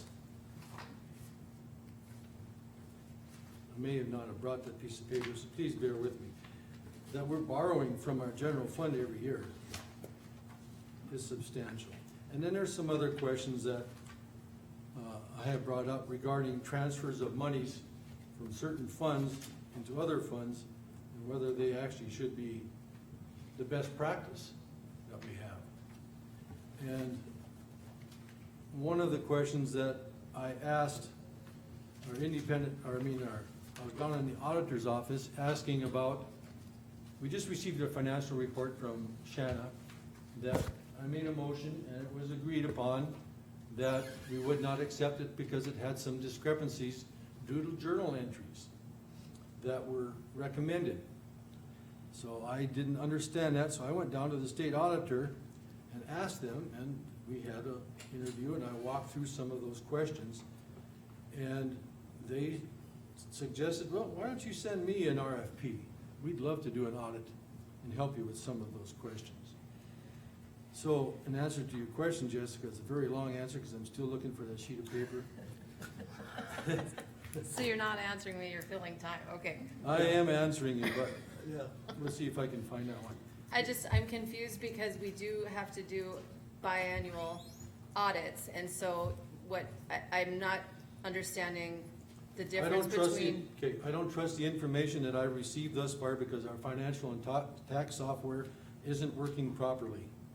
And I need to get a basis, a foundation that we can start from in the 18 audit. It's a possibility, but I believe there's some questions in 19 that need to be answered yet too. Okay, but I guess, the standard audit we do, you feel is insufficient? Because if that company yes, put it in is for it. insufficient. Yes, I feel very firmly and strongly that it is insufficient. The term that one of our commissioners used when I brought this up last time is, yeah, we need to get a forensic audit. We need to know exactly what's going on, what are our internal controls, what's working, what's not working, what should we be doing better. No, I do not believe our existing audit is sufficient at all. In fact, I asked him some questions and he won't answer me. And there's no reason that he should not. Is that the programmer? No, our independent auditor. Oh. I asked him specifically why he gave me those journal entries, and he hasn't answered me. I stopped at his office to see if I could get an appointment, and of course, that doesn't ever work because I didn't call in advance and he wasn't there. But he's not answering my emails either, so I feel very uncomfortable with it. I'll be very honest with you. Point blank, I do not like the answers that I don't receive. So, I am requesting that we send out an RFP. Do we need to reject this bid? No, we don't need to reject it. We'll probably have to send them a letter that we're just asking them to resubmit due to the time that we constraints. Well, I think because you did have the prior notice, it needs to be, because you guys have the authority to reject all bids. Correct. And so in moving to rebid it, you have to formally reject all previously bids, even though it was only the one, and then move to submit it again with a new date. So Yep. That's what I wanted to know. Yep. That's what we asked that's what Shannon asked us last time. Mm-hmm. Thank you for that legal, we can. So, first the question is, do we wanna submit an RFP? If we do that, then we'll make a motion to deny the other one and resubmit to that person again. If we're not going to have an RFP, there's no reason to send them. Well, I'm gonna make the motion, Mr. Chairman. I just feel like for the last 4 or 5 years, our net worth has been going down, down, down, every year. How many more years before we ain't gonna have any net worth? We're making assumptions on budgets and everything else, and we don't have any idea how much money there is or there isn't. So I'm gonna make the motion, we submit RFPs for an audit. But Okay, we have a motion. Here's the information I was looking for. In 2015, our revenue for our general fund was $4,065,314. Our expenses were $6,281,000. Our overspent our general fund by $2.2 million. This was in 15. We transferred money into our general fund, $1,995,000. That is papers from, that Shanna has provided me. Has provided all of us. So that was in 2015. We should never have to transfer money into the general fund if our budgeting process is working. On occasion, we may have to because of errors and unforeseen, but this situation is consistent. In 16, our revenue was 4.3 million. Our expenses was 5.9. Our general overspent on our general fund was $1.5 million. We transferred in over $1 million. In 17, we were short again. We transferred in 38,000. In 18, we transferred in again, 765 plus thousand. The monies that we transferred in 15 was 1.1 million from the county building fund and 895,000 from the county road. If those are restricted funds, I'm not sure how we can transfer those monies in, and that's one of the questions I sent to our independent auditor, and it has not been answered. 2016, we transferred in from county corrections 720,000 from county corrections and 316,000 from social security. 17, we transferred in 38,637, and I can't find where that money came from. It's there, I just don't see it. It's nothing about the records. It's not on the transfer sheet that I'm aware of, but I can't find it. Most of the stuff is transparent, or fairly transparent. 2018, we transferred in 500,000 from our building fund. That's one of them that I've asked you guys about quite a few times. And 100,000 from passbook savings and 165,000 from our CD account. 2019, we did not have to transfer any money in. We still had money left over from the 765 that we put in there in 18.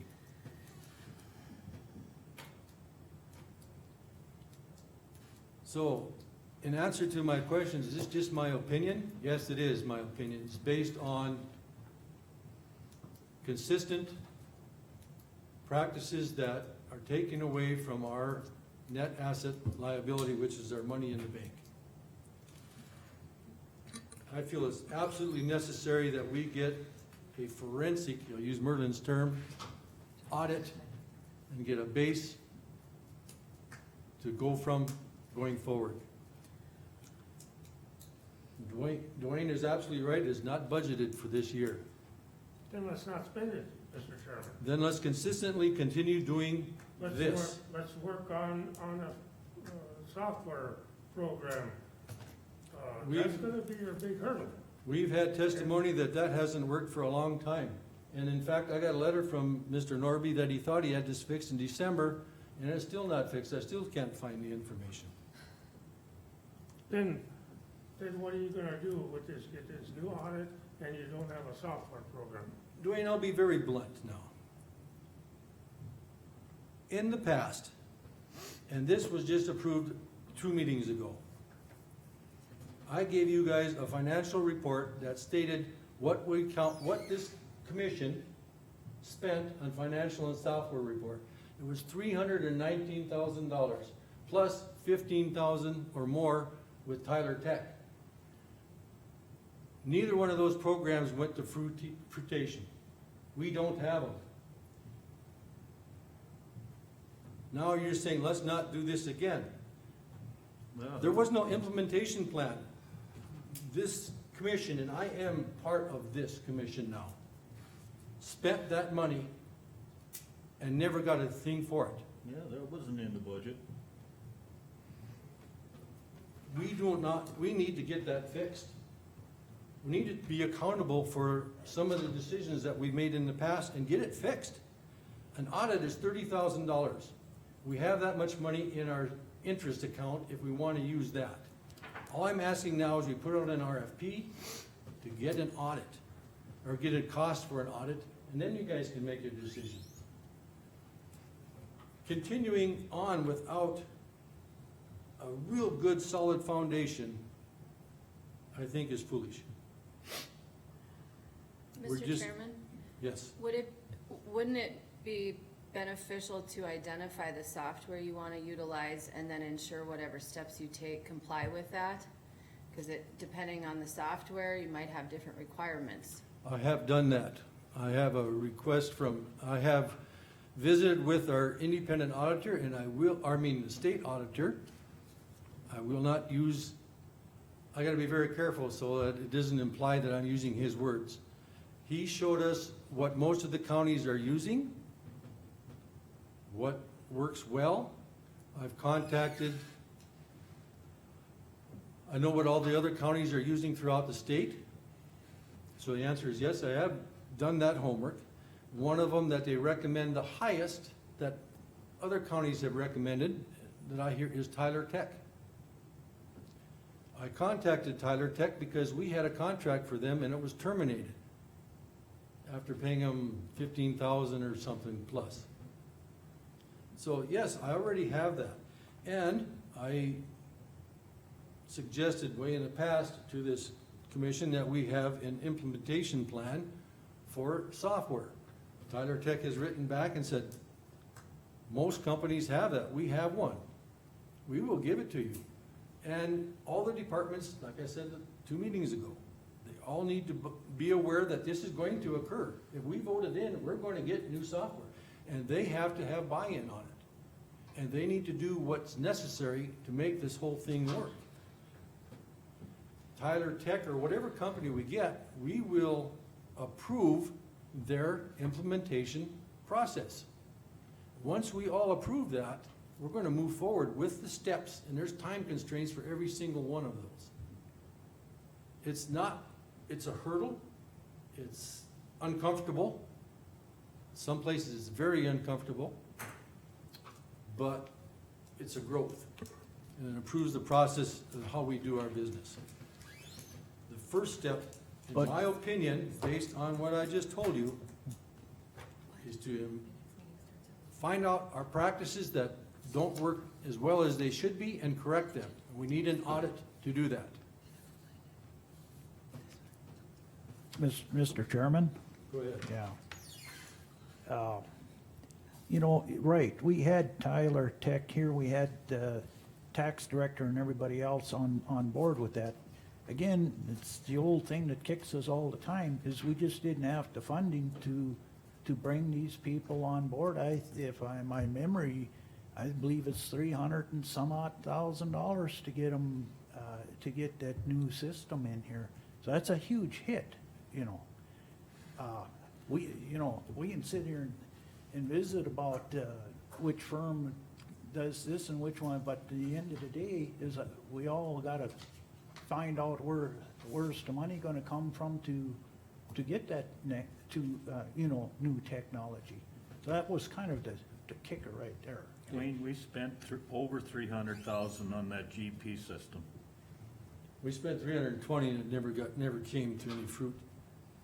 So you can add that, you can add the 15,000 from Tyler Tech onto that one. So, you're right, Wayne. The first thing we need to do is get an audit. That's all we're looking at that first. Now, if we get the audit this year, maybe we have enough funds next year to purchase the software. And that will indeed be very close to that number you gave me of $330,000. Will we be able to afford it or not? That we will see. Maybe we will have to levy to get that. These impacts that our county is under financially has to be shared by everybody. It isn't just the employees here or the county, it's everybody. It affects all of us. So will we be able to get those monies for that? We'll know better as we walk through this process, and that's why I requested a special meeting on the 22nd. We're gonna know what our revenue streams are. Well, and then, I hate to compound things, but then, yesterday, the dispatch center and stuff with this Exactly. siren thing, what happens if counties can't buy in on this? We're the last county supposedly, but still it's 300 and some, or That's almost- 650. There's almost 500, it's $500,000 basically for the $500,000. siren. So, due to that, we may not be able to afford the tax and software. That's not my question today. My question today is whether we can send out an Yeah. RFP for an audit. Mr. Chairman, I have to take issue with this, because yesterday at my budget hearing, you basically said that salaries would be determined on what's left over, and yet you just said it's gonna be acceptable to raise levies for software.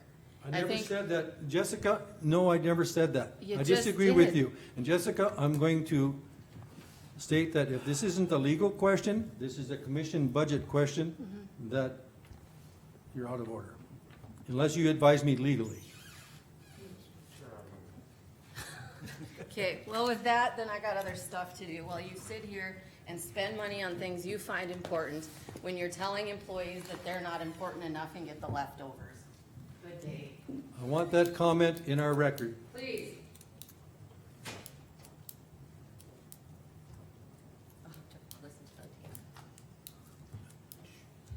Okay. I had a motion from Dwight. Dwight? I didn't quite catch it. I think you said submit. Submit the RFPs for an audit.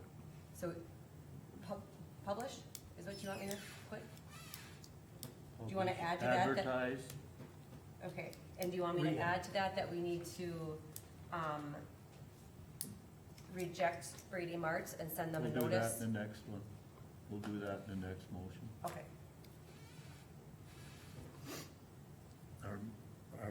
Should we have made that one first? probably. You want to make that one first? Okay, I'll make the motion that we reject Brady Martz's RFP. And See, there's a legal question, and she stomped out on us. Do you want me to notify them? You want that part of there? And notify them of Yeah. the new advertisement?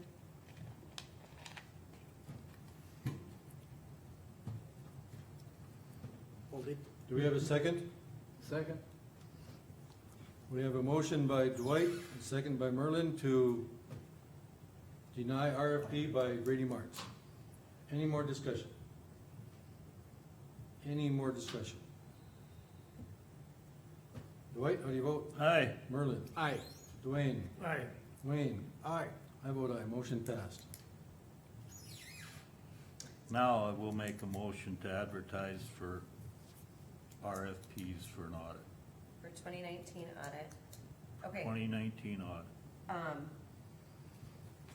All bids are due by when, and what agenda are we putting it on?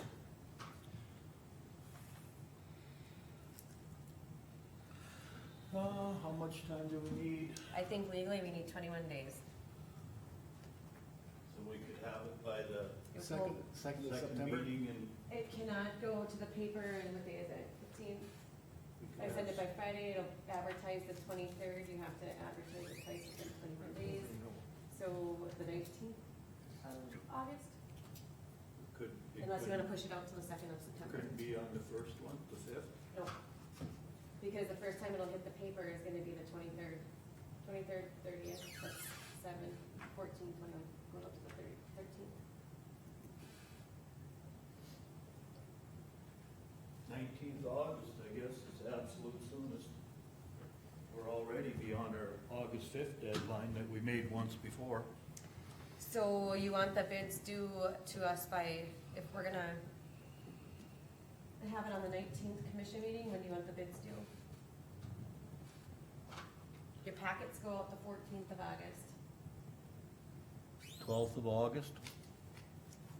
Yep, sounds good. 4 PM.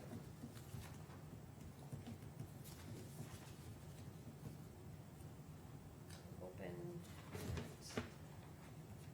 What time do we wanna open them? 10:30? 10:30 works. We're usually not done with the road by 10:30, are we? But that's fine if we are. Well, we have that public hearing for Curtis Styler. Do you wanna just do, say, 11 o'clock? Yeah. Okay. No, Dwight, do you want to include anybody to be included on that RFP? As far as companies? Yes. Well, can we, No, I don't think you can do I that. don't think we can solicit. No, we can't, no. Pretty sure the last time we did this, Jeff said that you could talk to companies, but we can't solicit specifically. Okay, very good. All right, we have a motion to advertise and have bids back by the 12th and discuss it on August 19th. Is that what your motion said? Yes.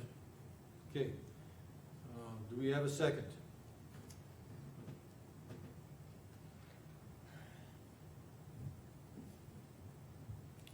Do we have a second?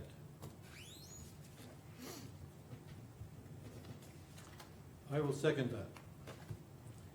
Any further discussion? Mr. Chairman, are we looking for a forensic audit or just a plain regular, audit? Do you want something that's really detailed and dug Well, into? Forensic means criminal. Well, Unless you have, I don't unless want- you have some charges filed against the county, I Performance don't think audit, we're looking isn't at it a what it's forensic. called? A what? Performance audit? No, no. I think it's just a full audit of, Full and complete audit, yeah. including, in answer to your question, I can't put words in his motion. I want a full and complete audit, including all internal controls and practices. And I do have, That's on that sheet that you. That's on the I have it. RFP, isn't it? What Yes. we're asking for? Yes. what sheet, show me what it is. Thank you. So, That's what gets sent to firms when they call. well, that's what I wrote up last time, so I just wanted to make sure that that's, okay. It's in the file. All right, any further discussion? Dwight, how do you vote? I vote aye. I vote aye. Merlin? Aye. Wayne? I'll vote aye. Dwayne? No. Motion passed. Thank you. Gonna be a short lunch, I see. Yeah. Nice. Mr. Chair? Reconvene at 1, well, special you- meeting you- starts at just 1. Okay. Diet lunch today. I make a motion that we table budget suggestions due to time constraints to our next meeting. You had Darby on here too, I think was added. Yeah. Where- Does she wanna talk about that during her budget time? Or- Well, no, this is This is for the how we'll- meeting. Oh, for the- okay. So, Okay, but you went to go get her. It'll only take a couple minutes. Okay, I make a motion that we table budget suggestions to our next meeting. Second. Do we need a motion to table it? I don't know. I don't think so. I tabled Okay, it. table budget suggestions to the next meeting. Yep, I got it.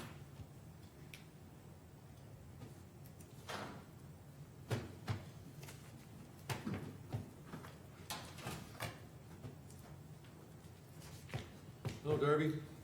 We're ready. Okay. I have been, I mean, I was supposed to go to the national convention next week in Orlando, but that has been canceled because of COVID. It's going to be virtual. I can't make the virtual meeting. There's a meeting on Monday, the 20th. I can't make that or watch that. I have a family affair going on that day and the following day, so I can't be present to watch the movie or the meeting. And so NADACO has asked that I would have been the representative and been able to vote for anything that comes up in the meeting on Monday. But since I'm not gonna make it, I'm asking that you give NADACO permission to vote in my presence, how they feel. In your absence. Yeah, in my absence. So they just want to serve as your proxy then? Right. And they are doing this with many of the counties. And it would probably be Terry Trainer that is doing the voting. I don't think we need a motion for this. if we Well, already I'm just moved it. asking for your permission to go ahead. I have to let them know by, Okay, does anybody have any objection to our suggestion? No, that'd be fine. We okay, agree. okay. I was just supposed to bring it to the board. That's what was their suggestion. Okay, So, agreed. okay. Thank you, guys. See, that didn't take long at all, did it? No, I knew it wouldn't take long, but, We're just efficient. well, that's good. Okay, we're adjourned, meeting is adjourned. Thank you, guys. Thank you. I don't know how efficient we are, guys. Huh? I don't know how efficient we are. Like school, you don't understand. Sufficient? I don't know what it's called. Say,